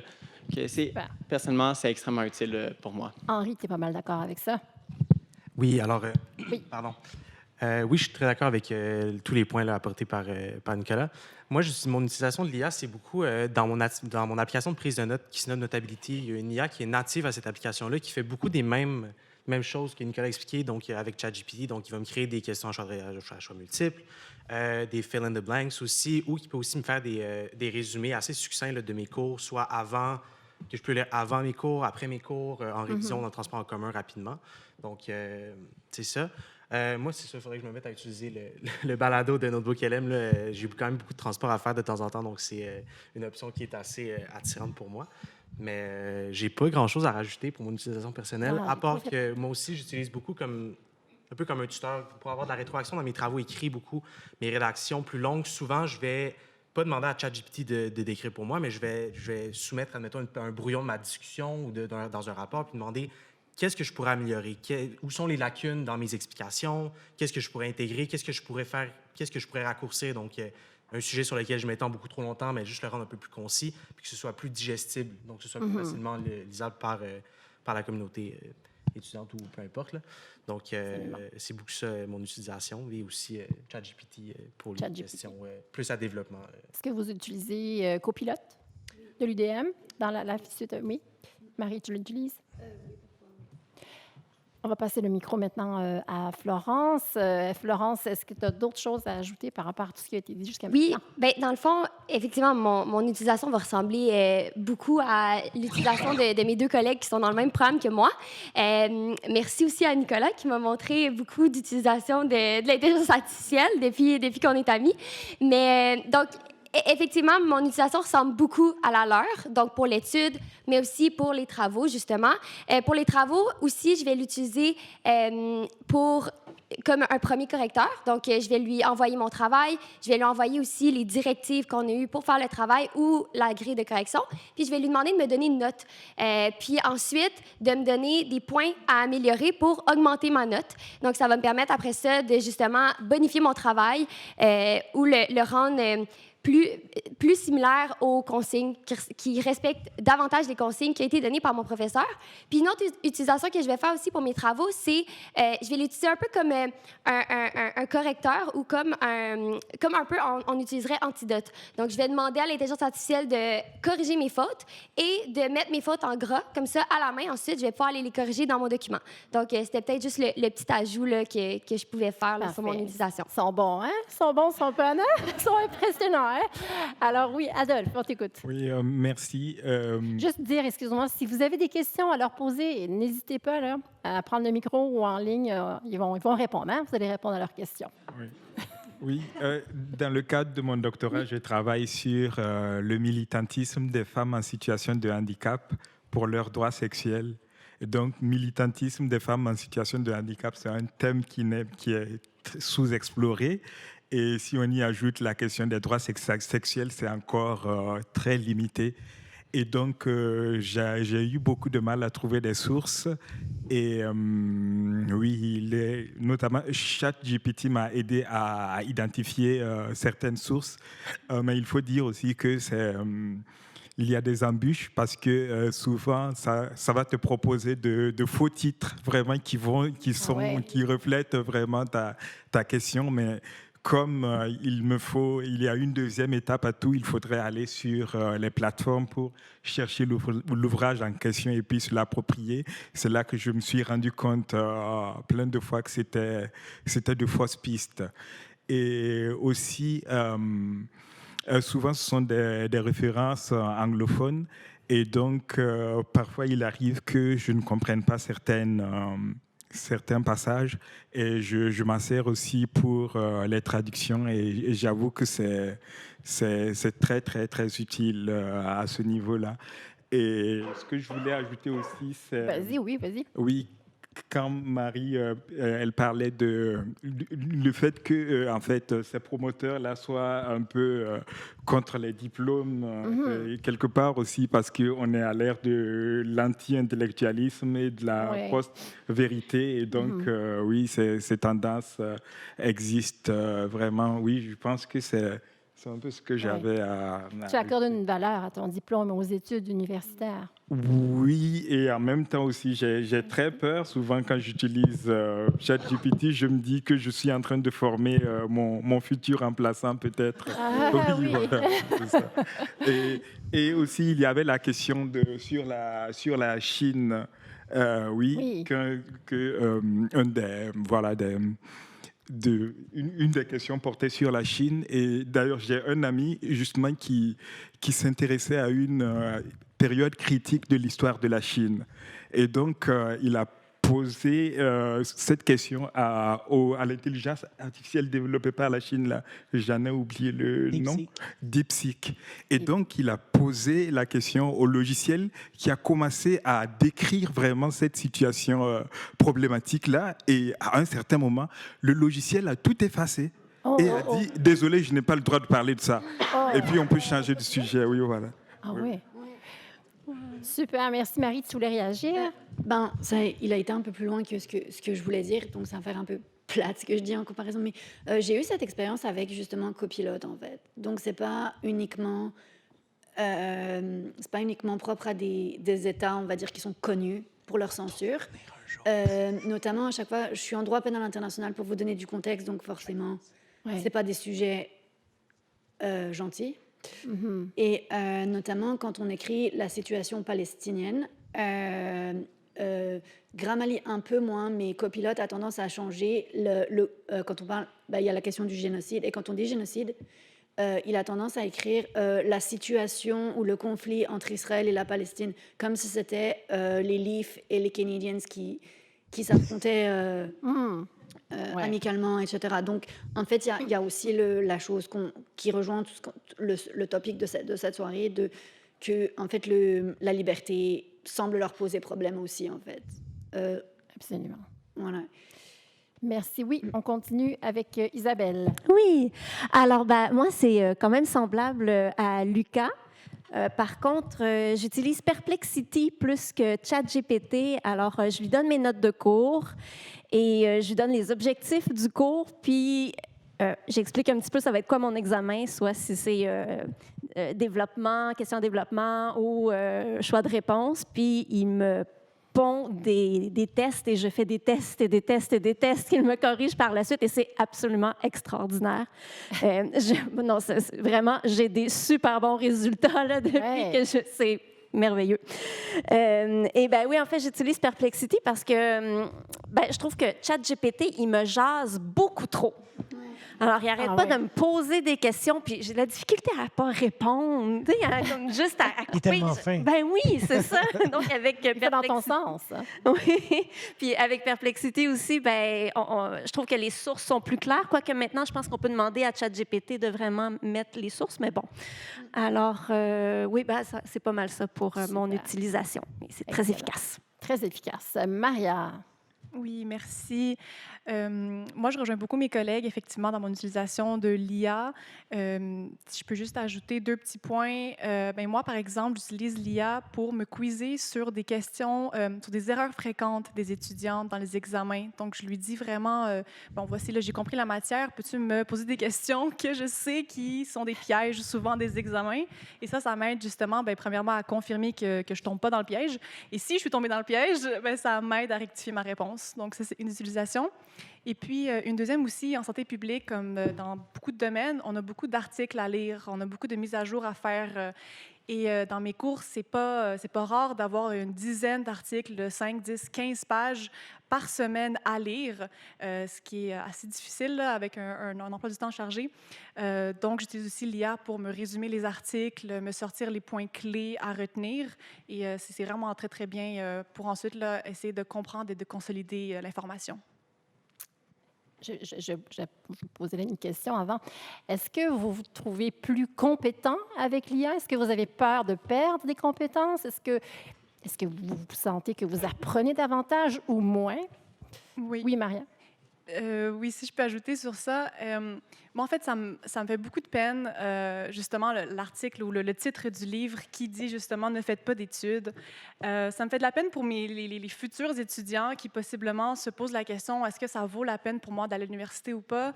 Parce que l'université, oui, on acquiert des connaissances, bien sûr, mais là, on a vu avec la présentation que les connaissances, on peut les avoir d'une autre façon que de se présenter à l'université. Mais je pense qu'il y a certaines aptitudes, comme, justement, l'analyse critique, qui est tellement essentielle et qui est pour moi là, une des raisons principales pourquoi je suis à l'université. Je pense que c'est quelque chose que l'IA ne pourra jamais remplacer, même s'il nous épaule là, dans nos recherches, il nous épaule pour réussir mieux les examens. Il y a des choses comme ça qui peuvent pas se développer juste avec l'aide. Notamment à l'université aussi, on a toute la question des compétences interpersonnelles. Que si on me jette dans le milieu du travail, ben, peut-être que j'aurais pas l'opportunité justement de devenir présidente de mon association étudiante, de devoir faire preuve de leadership, de devoir faire preuve de résolution de problèmes complexes qui ne seraient pas justement là, dans une situation de travail. Donc, pour moi, ChatGPT ou l'intelligence artificielle, c'est un enjeu quant à l'utilisation pour ne pas être dépendant, pour ne pas effectivement perdre des capacités, notamment de rédaction, parce que je sais que c'est facile là, de se fier sur l'IA pour rédiger des textes, pour rédiger des courriels aussi. Je sais que des fois, on perd un peu l'habilité de comment on commence un courriel maintenant, parce qu'on est tellement habitué que ChatGPT nous le rédige. Ouais. Mais tant qu'on en est conscient et qu'on se remémore pourquoi on est à l'université ou pourquoi on fait ces études-là, pour moi, ce n'est pas vraiment une crainte là, de devenir dépendante ou de perdre des capacités. Oui. Juste vous poser une question complémentaire peut-être à deux personnes qui ont parlé en particulier de... Je sentais ton très haut niveau de satisfaction par rapport à l'efficacité, hein, d'avoir des rétroactions et des exercices, justement. Très bonne idée aussi de questionner sur le type d'erreur. Excellent. Mais là, on est dans une perspective d'efficacité.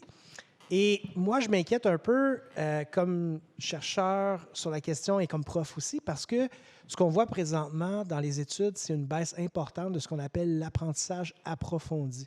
C'est quoi l'apprentissage approfondi? C'est par exemple de longues heures de lecture, de lire un livre, approfondir la matière.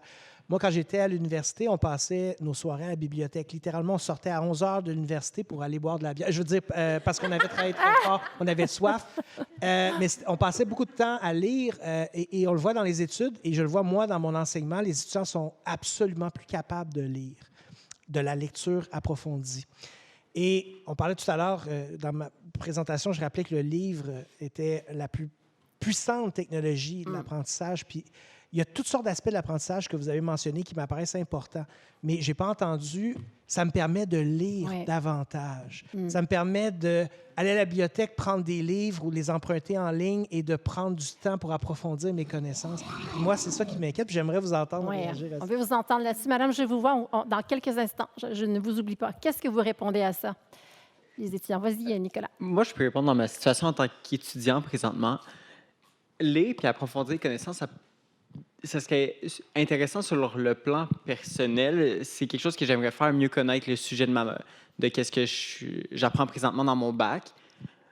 Mais présentement, à l'université, mon objectif, c'est présentement d'avoir des résultats scolaires élevés.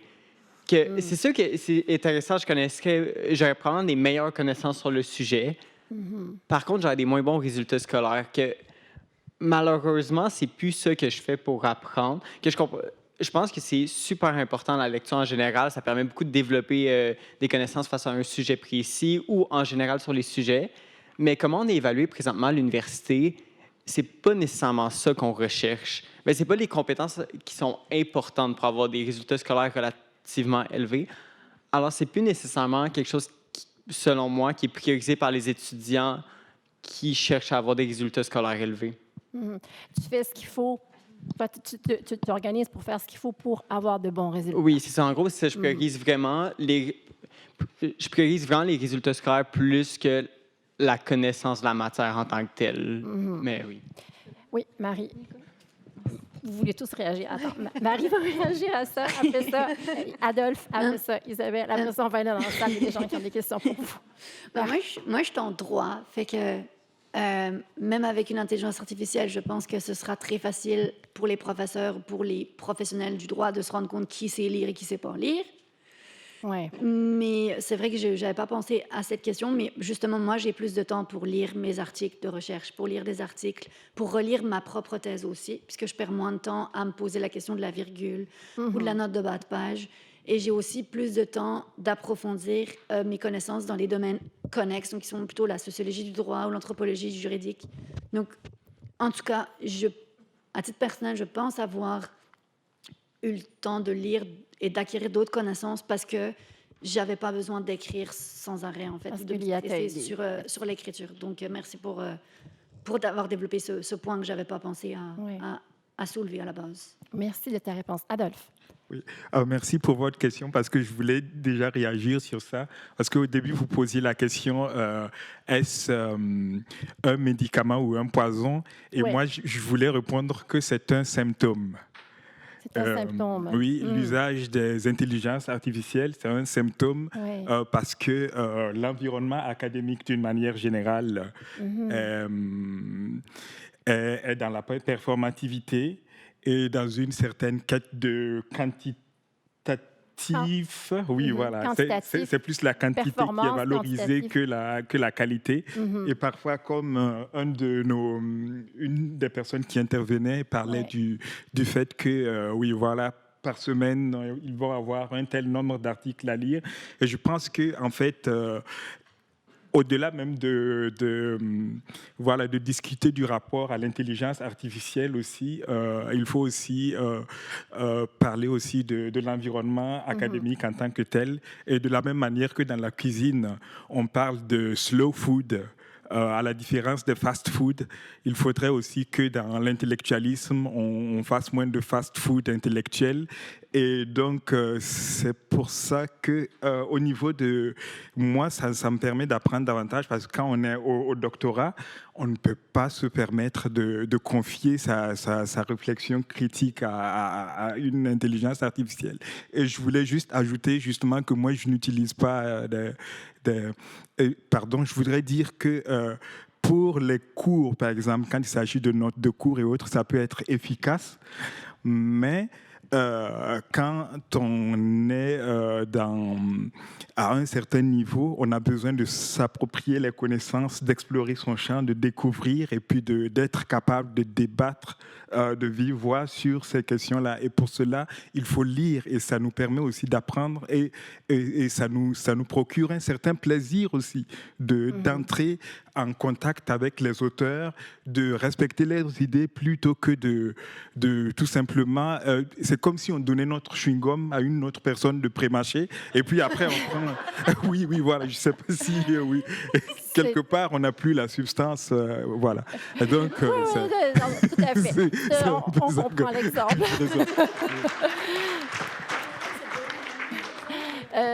Donc, tu trouves, Adolphe, tu trouves que le contexte ne favorise pas nécessairement tout le temps le temps pour lire? Oui, on est beaucoup dans la performance, c'est clair. Aller rapidement. Oui, et surtout quand on doit travailler à côté et tout ça, quand on doit faire plein de choses. Vous avez tout un contexte il n'y a pas beaucoup de temps, oui, et puis oui, voilà, et puis ça s'enchaîne. Je connais pas mal d'étudiants qui ont refusé de prendre certains cours parce que ces profs particuliers-là avaient trop d'articles à donner à lire par semaine et qu'ils n'arrivaient pas à s'adapter du tout.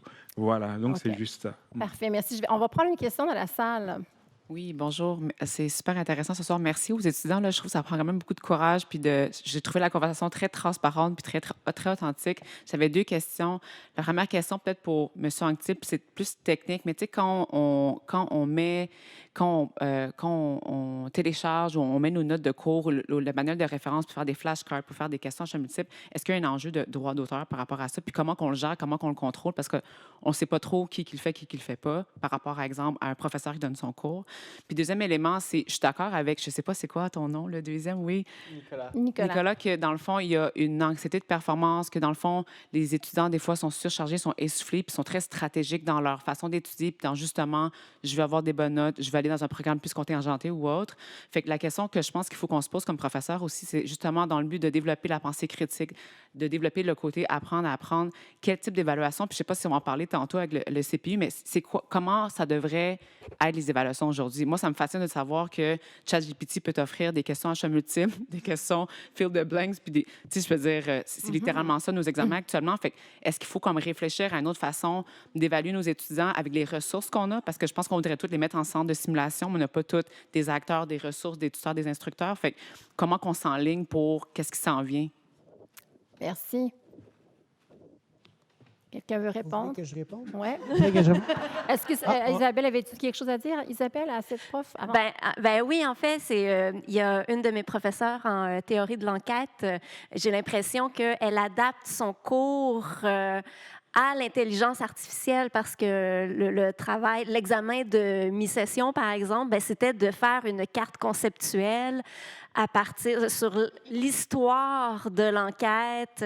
Puis on avait des textes à lire, des vidéos à regarder, à écouter. Et donc, c'est ça, je pense qu'il y a des professeurs qui vont aller chercher des façons un peu d'évaluer les étudiants pour un peu contrer cette intelligence artificielle-là qui pourrait être facile, si on veut. Mm-hmm. Oui, Maria, tu voulais rajouter quelque chose? Oui, c'est juste ajouter. Selon moi, la manière d'évaluer les cours en ce moment, je pense pas que c'est un problème dans la mesure où est-ce que, en bout de ligne, ce qu'on veut, c'est voir si l'étudiant a compris la matière. Donc, qu'il a compris grâce au cours que l'enseignant a donné ou grâce à ChatGPT qui lui a réexpliqué c'est quoi une code Z en biostatistique. Si l'étudiant a compris, bien, il a compris. Donc, selon moi, ça serait plus une question de faire tous les examens en personne. Les faire à la maison, les faire en ligne, c'est pas un secret. On a accès à tout sur l'ordinateur. Les choix QCM, je parle à tous les professeurs, les examens QCM en ligne, ça ne reflète pas du tout le niveau de connaissance de l'étudiant. Et de compétences. Et de compétences. Mm-hmm. Vas-y, Florence. Je trouvais ça aussi intéressant, la première question par rapport aux droits d'auteur. J'ai pas de réponse à ça, mais ça me fait beaucoup penser à une question que moi, personnellement, en tant qu'étudiant, puis je pense que d'autres étudiants aussi autour de moi se sont posées. Tu sais, quand on fait un travail écrit, bien, des fois, la limite est floue. Des fois, c'est difficile de savoir qu'est-ce qui est du plagiat avec l'intelligence artificielle et qu'est-ce qui est une utilisation acceptable. Puis, en tant qu'étudiant, évidemment, pour la grande majorité, on ne veut pas faire du plagiat. On veut que notre travail représente nos idées, mais quand on ne sait pas où la limite, bien, des fois, ça se peut qu'on se mette justement dans une situation où, pour nous, on pense que c'est très acceptable de faire cette utilisation-là, mais que l'université n'a pas nécessairement la même définition d'une bonne utilisation. Puis je pense que ça passe par, par l'université, recevoir des limites qui sont claires, recevoir des barèmes qui sont clairs, parce que pour l'instant, j'ai lu un document, c'était un peu les lignes directrices en lien avec l'utilisation de l'intelligence artificielle en milieu d'enseignement de l'Université de Montréal, qui a été publié, je pense, en février 2024. Puis les limites étaient vraiment très floues. Même pour moi, j'avais beaucoup de difficultés à savoir comment ces limites-là pouvaient s'appliquer dans mon programme. Puis, en plus de ça, j'ai dû faire la recherche. Personne ne m'en avait jamais parlé. C'est moi, en me préparant pour aujourd'hui, je me suis dit, je vais aller voir s'il y a quelque chose, mais la communauté étudiante n'est pas au courant de ces limites-là. Donc, je pense que d'en parler dans nos cours, que les professeurs nous parlent de comment, dans notre domaine, on peut utiliser l'intelligence artificielle, comment, dans leurs cours, on peut utiliser l'intelligence artificielle, je pense que ça serait vraiment quelque chose d'utile pour les étudiants, parce que les étudiants vont l'utiliser de toute manière. Donc, rendu là, on serait mieux de les outiller à bien l'utiliser que de les laisser l'utiliser par eux-mêmes, puis faire des essais-erreurs, puis fait que c'est ça. Est-ce que vous êtes pas mal d'accord avec ça, étudiante, oui? Oui, Marie? Ça me fait également penser, le plagiat strictement, c'est quand on reprend l'idée de quelqu'un et qu'on ne cite pas la personne. Seulement, si on demande une clarification d'un paragraphe ou quelque chose qui a été fait et que Léa nous clarifie ce paragraphe, que c'est quelque chose que, par exemple, toi, tu as écrit, mais qu'il le reformule, il va peut-être prendre une formulation d'un autre auteur sans le signaler, en fait. Donc, c'est là que le problème est. C'est que l'idée était peut-être de toi, mais il s'avère que ça a repris l'idée d'un autre auteur pour t'expliquer ou pour clarifier ton texte, pour rendre ton texte plus lisible au grand public ou des choses comme ça. Donc là est le problème. Et ça me pose également la question des logiciels qui, j'imagine, utilisent l'intelligence artificielle pour détecter la création d'intelligence artificielle. Et je ne sais pas trop comment s'en sortir avec ça parce que, honnêtement, Grammarly a cette fonction et je lui ai donné mon rough draft et il m'a quand même dit qu'il y avait 30% qui étaient AI written. Et je comprends. En fait, je trouve que ça, c'est pas transparent aussi. Donc, j'ai peur que des gens soient pénalisés, soit parce qu'ils n'ont pas du tout utilisé le AI et qu'il s'avère que ils ont eu la même idée que Grozius ou que je sais pas qui en droit international, et ou sinon que la personne a utilisé dans une certaine manière, mais a également parce qu'il y a des patterns d'écriture que Léa utilise qui sont des patterns humains aussi. Des fois, sans le faire exprès, on va répéter des termes ou des choses comme ça, en fait. Et comme le AI, l'intelligence artificielle depuis ChatGPT 3.5, utilise l'interaction humaine comme mode de fonctionnement, est-ce que ça, justement... En fait, est-ce que c'est nous qui sommes en train de devenir de l'intelligence artificielle ou est-ce que c'est l'intelligence artificielle qui est en train de devenir nous? Oui, mais on entend souvent ça. Hein. Les étudiants vont dire, moi, je n'utilise pas ce que j'ai peur, qu'on pense que je plagie, que je fasse du plagiat. Oui, on prend une question ici dans la salle. Oui, merci beaucoup pour la présentation. La question, c'est principalement pour M. Anctil, mais j'aimerais quand même avoir le son de cloche des étudiants. Je suis un peu comme M. Anctil, j'ai un peu de véhicule, je suis un peu plus vieux que la plupart d'entre vous. On est passé d'une économie, qu'on pourrait dire, du savoir où l'étudiant qui avait les meilleures notes se faisait recruter pour les meilleurs jobs. Donc, on avait cette drive-là de toujours être l'étudiant le plus performant, d'être recruté par les meilleures universités, avoir le meilleur diplôme. La donne a changé. Et ça me ramène à ce que Nicolas mentionnait, dit, moi, ce que je veux, c'est avoir les meilleures notes. Et là, quand je t'ai entendu dire ça, je me suis posé la question, est-ce que ça te rend nécessairement plus employable ou, d'un autre sens, moins irremplaçable le fait que tu aies des meilleures notes que ton collègue? Alors, la question est plus de nature philosophique, mais à s'entendre collectivement, est-ce qu'on ne devrait pas commencer par redéfinir qu'est-ce que constitue une réussite? Est-ce qu'avoir les meilleures notes fait nécessairement une meilleure réussite avec ton baccalauréat que l'autre qui a 80% en biologie, ingénierie biomédicale, mais qui a un fondement en droit en même temps, qui est capable de combiner les deux compétences, de passer d'un domaine à l'autre? Donc, est-ce qu'on ne devrait pas commencer par se questionner sur qu'est-ce que la réussite en 2025? Très bonne question. Qui veut répondre? Oui, merci pour la question en forme d'affirmation que je partage. C'est un peu ça le sens de la question que je posais justement, mais les étudiants sont conditionnés. C'est important le conditionnement que représentent les évaluations. Donc, ils apprennent à performer et donc à apprendre d'une manière qui est liée au système de l'évaluation. Alors, c'est paradoxal parce que ça nous incite finalement à surutiliser notre mémoire de travail et donc à négliger l'apprentissage approfondi qui est durable. Par exemple, je vous donne une anecdote qui est très drôle à ce sujet. J'ai lâché ma formation en sciences de la nature au cégep à cause du cours d'anatomie qui nous obligeait à mémoriser une quantité phénoménale de trucs. Et pourtant, j'avais eu la meilleure note au deuxième examen d'anatomie humaine. Et la seule chose que je me rappelle de mon cours d'anatomie humaine, c'est la seule réponse que j'ai manquée sur le sternocléidomastoïdien. Alors, des fois, l'apprentissage réel et la mémorisation à long terme est lié à l'erreur. Alors, c'est ça que j'aimerais que les étudiants comprennent, en fait, c'est que leur stratégie d'études axée sur la performance dans les évaluations ne leur permettront pas de développer les capacités cognitives qui vont les rendre résistants dans le futur du marché du travail. Mais les étudiants ne peuvent pas réaliser ça par eux-mêmes. Il faut qu'on travaille avec eux pour qu'ils le réalisent par eux-mêmes et qu'ils changent complètement leur attitude par rapport à ce qui est réellement important dans l'apprentissage et l'éducation. Donc, on ne peut pas être hypocrite. On est la cause principale du fait que les étudiants se comportent de cette façon-là parce que c'est lourd et difficile d'ajuster les évaluations en sortant d'un système qui est basé sur le par cœur et la mémorisation à court terme. C'est ça, le système aussi encourage ça. Et voilà. Adolphe, tu veux réagir? Oui, sans justifier un usage non éthique des IA, je répondrais que la donne n'a pas changé parce que, par exemple, les critères d'octroi des bourses sont basés sur les notes. Et donc, c'est la performativité. Et encore, c'est une double contrainte qu'on impose aux étudiants.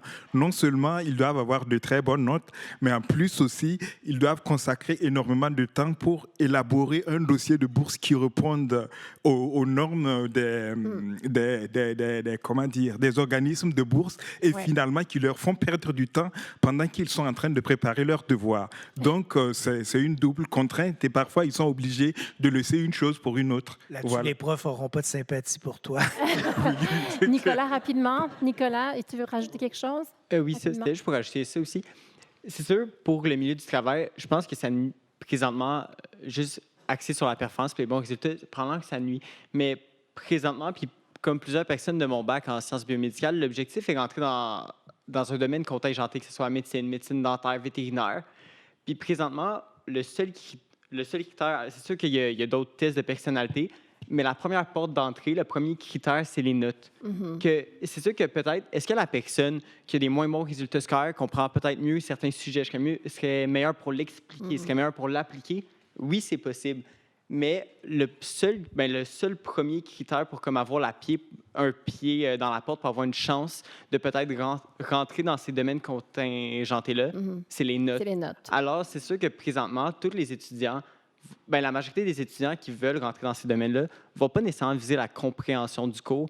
Oui, ils vont viser la compréhension du cours, mais ils vont viser la compréhension du cours. Surtout d'avoir des bonnes notes. Surtout pour avoir des bonnes notes. Excellent, merci. Écoutez, on vous applaudit tout le monde chaleureusement. Merci à chacune d'entre vous. C'était extrêmement intéressant, hein? Merci beaucoup. Alors, j'accueille maintenant Joël Varin, orthopédagogue au César, Marjorie Gauchier, bibliothécaire spécialisée en droit d'auteur, donc retenez bien son nom, Marjorie, et Mohamed Ali Ben Ali, directeur du Centre de pédagogie universitaire, qui vont venir vous présenter rapidement comment vous pouvez être soutenu au regard de l'IA dans votre enseignement par ces services. Alors, merci, on vous écoute tous les trois. Merci. Merci. Oui, ça marche. Donc, merci beaucoup. D'abord, je veux remercier M. Anctil et vous, chers étudiants, vraiment. Je pense que tout le monde a beaucoup apprécié votre témoignage, la pertinence de vos propos. Ça va nous porter là, pour les prochaines semaines, certainement.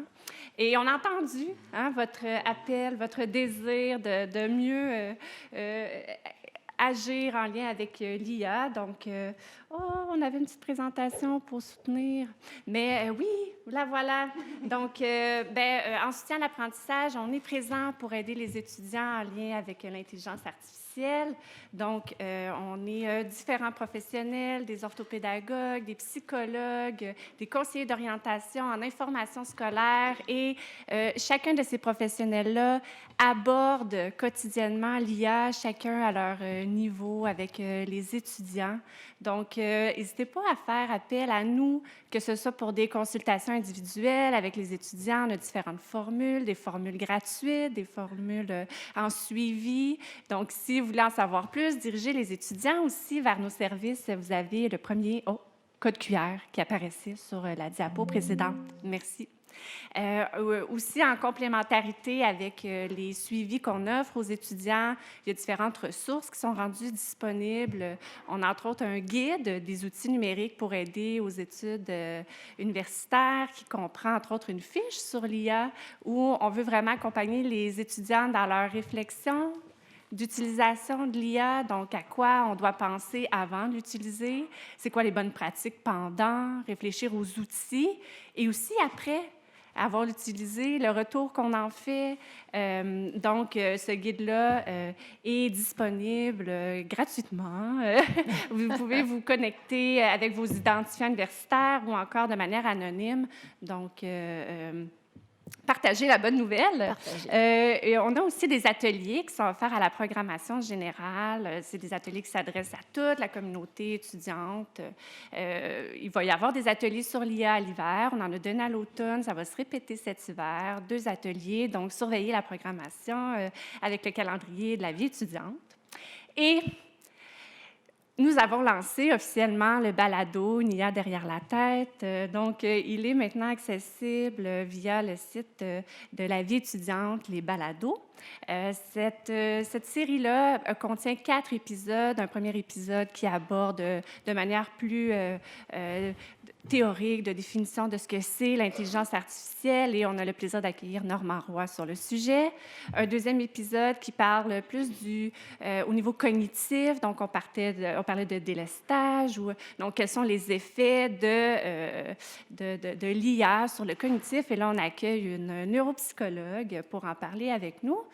Troisième épisode porte sur la santé psychologique, et là on a le plaisir d'accueillir une psychologue, Josie Sabourin, pour cet épisode. Et finalement, on termine avec plus les enjeux en contexte universitaire. Et là, on accueille M. Carl Bouchard pour en discuter avec nous.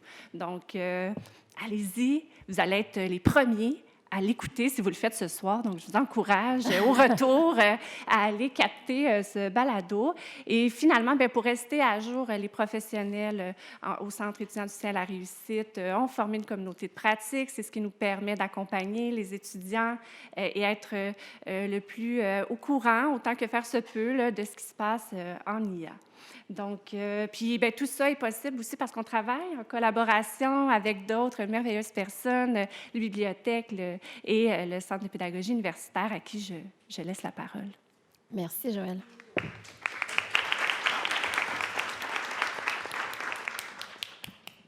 T'es grande.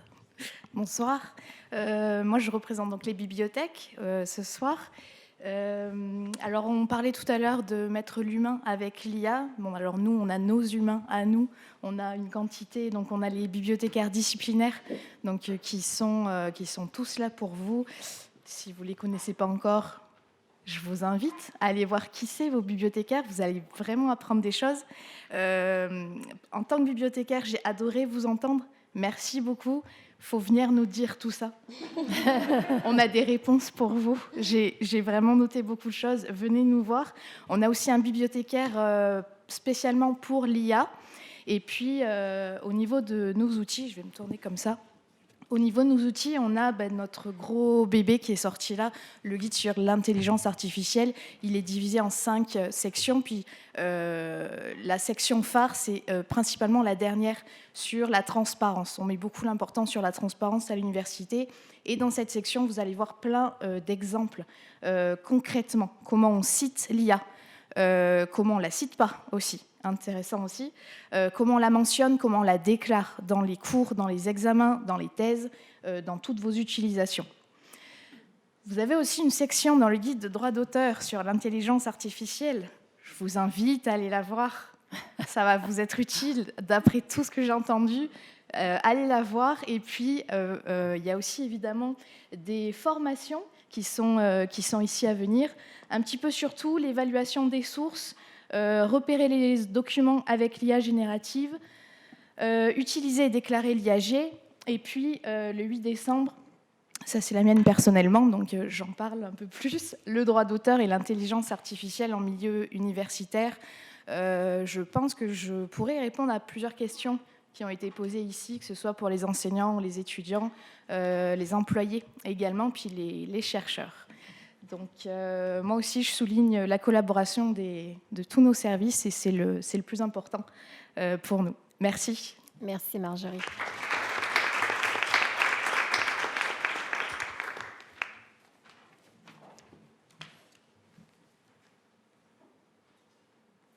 Je ne pense pas que c'est le bon PowerPoint. C'est la bonne diapositive, mais ce n'est pas grave. Heureusement que j'ai pensé à imprimer quelque chose.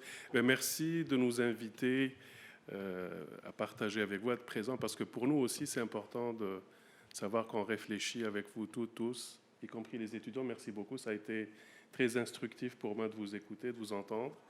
Alors, le CPU, on offre beaucoup de choses pour soutenir les enseignants, pour vous accompagner et réfléchir avec vous aussi. On a des formations et des ateliers. Je peux citer par exemple utiliser l'intelligence artificielle générative dans ses activités d'enseignement, qui va avoir lieu le 27 novembre. Débuter avec l'intelligence artificielle générative dans ses activités, c'est le 16 Ah non, ça, c'est déjà passé, je pense. Bref, il y a le MOOC ChatGPT pour tous et on a en préparation un parcours de formation en littératie de l'IA. Les dates vont être publiées prochainement. Il y a aussi, madame avait posé la question, elle n'est plus là, mais elle avait posé la question de l'évaluation avec l'IA. Donc, c'est des choses auxquelles on réfléchit. Tout n'est pas prêt pour l'instant. On est une grosse équipe, mais on est petit pour le besoin de l'université. Mais ce qui me console, c'est qu'on travaille tous ensemble. Vraiment, c'est des belles occasions de collaboration avec les bibliothèques, les services à la vie étudiante, les technologies de l'information pour les modèles des agents intelligents, les modèles de l'infrastructure, puis avec vous aussi. Qu'est-ce qu'on dit aussi? On accompagne dans les appels à projets institutionnels des équipes de professeurs qui développent des agents intelligents. Puis ça, c'est aussi pour nous l'occasion de développer des modèles de fonctionnement, des modèles d'affaires, j'aime pas le mot, mais c'est le mot. Comment créer nos modèles à nous, à l'interne, pour répondre justement à ce souci-là. Là, on est impliqué beaucoup avec les technologies de l'information. On a organisé le colloque annuel du CPU qui va traiter de l'IA, et probablement que les prochains, il y aura aussi de l'IA là-dedans, mais pas juste l'IA en tant qu'outil technologique ou nouveauté technologique, mais l'IA adaptée à la réalité, à votre réalité d'enseignement, à l'apprentissage. Ce que je vous dirais, c'est que je vous invite à vous rendre sur le site du CPU, cpu.umontréal.ca. Moi aussi, j'avais un code QR, mais malheureusement, il ne s'affiche pas. Et pour tout autre, voilà, finalement, il s'affiche. Donc, par où commencer? Je vous ai résumé la diapo, la section IA du site web du CPU, ou encore le catalogue de formation du CPU. Puis si vous avez des questions au sujet de la communauté de pratique IA, moi je vous encourage à y aller juste pour voir, ou de vous inscrire sur l'équipe Teams, comme ça vous aurez le fil. Et je vois la personne qui coordonne tout ça, c'est Marie. Est-ce que tu veux bien lever la main, Marie? Marie Sey, voilà, qui est très active. C'est vraiment elle qui porte à bout de bras, avec d'autres collègues du CPU et de l'université, cette communauté de pratique. Voilà, merci beaucoup. Merci, Mohamed. C'est bon. Merci, Mohamed. Et vous avez un guide que vous venez de sortir récemment aussi sur plein d'applications d'utilisation en classe, plein de stratégies à mettre en place avec l'IA. Extrêmement, extrêmement riche. Il est sorti. Il est aussi sur votre site. Excellent un document vraiment à lire pour vous, enseignants et toute personne qui s'intéresse à l'IA et à l'enseignement et l'apprentissage. Merci à vous trois. J'invite maintenant Mme Pascale Lefrançois à clore cette conférence très enrichissante. Et à la toute fin, je vous parle une dernière petite minute. Voilà. Je laisse Mme Lefrançois y aller. Merci. Alors, j'ai envie de terminer sur une note positive. Donc, je vous disais qu'on allait sortir de la grisaille de novembre ce soir. Alors, je veux terminer vraiment sur une note positive, par des remerciements. Alors, je commence par remercier nos étudiants. Vous m'avez donné envie de retourner aux études. Je suis peut-être biaisée, remarquez, là, mais à vous écouter raconter comment vous utilisiez ces dispositifs-là pour mieux étudier, ça m'a donné le goût de retourner aux études. Je vous remercie pour votre franchise et visiblement, vous êtes d'excellents étudiants et je trouve que vous êtes la preuve que vous êtes devenus ce qu'on a voulu que vous deveniez. Alors, ça nous fait réfléchir comme enseignants sur ce qu'on veut que nos étudiants deviennent parce que ça marche. Quand on leur demande de faire des choses, ils font exactement ce qu'on veut qu'ils fassent. Alors, à nous de leur demander de faire des choses toujours plus pertinentes. Alors, merci de nous avoir rappelé ça. Visiblement, vous étudiez vraiment très, très bien. Merci à M. Anctil de nous avoir rappelé que les universités ont encore des devoirs à faire. Et j'interpelle mes collègues profs, mes collègues chargés de cours, mes collègues dans l'administration. Je pense qu'on le savait déjà, mais vous nous l'avez montré de manière éloquente. On ne peut plus faire la même chose qu'avant et on est condamné à faire mieux qu'avant. Et moi, je veux le tourner de manière positive. Je pense que ce que l'IA nous invite à faire, c'est à être meilleur qu'elle, à penser mieux, à réfléchir mieux. Et je le vois de manière positive. Et on disait, peut-être qu'on aura les diplômes n'auront peut-être plus de valeur, peut-être qu'on va être obligé de réapprendre constamment, mais c'est peut-être un appel à nous, comme universitaires, à faire des programmes qui donnent envie de revenir. Alors, il faut peut-être le voir positivement, mais bien sûr en répondant aux besoins de formation que nos étudiants expriment et que la société exprime envers eux. Je voudrais vous remercier tous, y compris les personnes dans la salle qui sont intervenues, de nous avoir fait réfléchir. Et je me disais en écoutant tout le monde parler ce soir, est-ce que l'IA réfléchit? Et je ne suis pas sûre que l'IA réfléchit et j'ai un peu l'impression que nous faisons quelque chose que l'IA ne sait pas faire, réfléchir. Et quel bonheur que de réfléchir. J'espère que vous avez apprécié ce bonheur ce soir et que vous allez le continuer après la séance de ce soir. Continuez de réfléchir à toutes ces questions d'IA. Je pense qu'il faut redécouvrir ce plaisir de la réflexion en profondeur, comme le plaisir de la lecture dont on parlait tout à l'heure. Puis c'est peut-être un défi qu'on devrait se donner comme université, de poursuivre, de stimuler la réflexion chez nos concitoyens et chez nous pour commencer. Alors, merci vraiment à vous tous. Et je termine en remerciant les organisateurs de la soirée. Donc, Mme Charette, Hélène Charette, qui a été notre animatrice hors pair. Merci, Hélène. Merci, Hélène Trifiro, du César. Merci, Nicole Languérand, des SVI, que j'ai vu tout à l'heure. Donc, merci au SVI d'avoir pensé à l'organisation de cette belle conférence réussite. Merci à Luc Bernier, du vice-rectorat aux affaires étudiantes et aux études, à Josiane Robert, vice-rectrice aux affaires étudiantes et à la réussite. Merci à M. Anctil, merci à nos étudiants. Et je pense qu'on peut se dire qu'il y aura d'autres conférences réussites et d'autres colloques réussites parce qu'on a encore matière à réflexion et matière à amélioration. Donc, merci beaucoup à vous tous. Et je laisse le dernier mot de la fin à Hélène. Oui.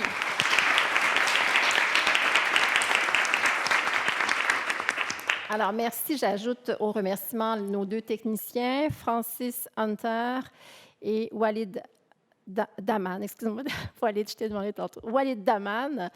Donc, on a dit aussi les collègues des SVI. Je voudrais aussi nommer Cathy Poirier et toute l'équipe de Delphine Blanchard aux communications, Gwenaëlle Dehaye, Annie Biarel, Marie-Claude Bossé. Merci au BCRP aussi, Raphaël Bourgon-Novel, Vincent Martineau de UDM Nouvelle. On a eu un article avec Dave Anctil, justement, dans UDM Nouvelle récemment, et donc avec Béatrice Saint-Cyr-Leroux. Alors, bonne réflexion. Simplement pour vous dire que dans quelques instants, vous recevrez un sondage de satisfaction. Donc, s'il vous plaît, remplissez le sondage. On le lit, on lit tous vos commentaires. On se fait toujours un post-mortem. On réfléchit à comment mieux s'améliorer. On essaie de s'améliorer, donc voilà. Merci beaucoup, bonne réflexion et je vous dis peut-être, j'espère, au prochain colloque, au printemps, 10e colloque, 10e édition. Donc j'espère que vous viendrez très nombreux, nombreuses au printemps, au prochain colloque réussite. Merci.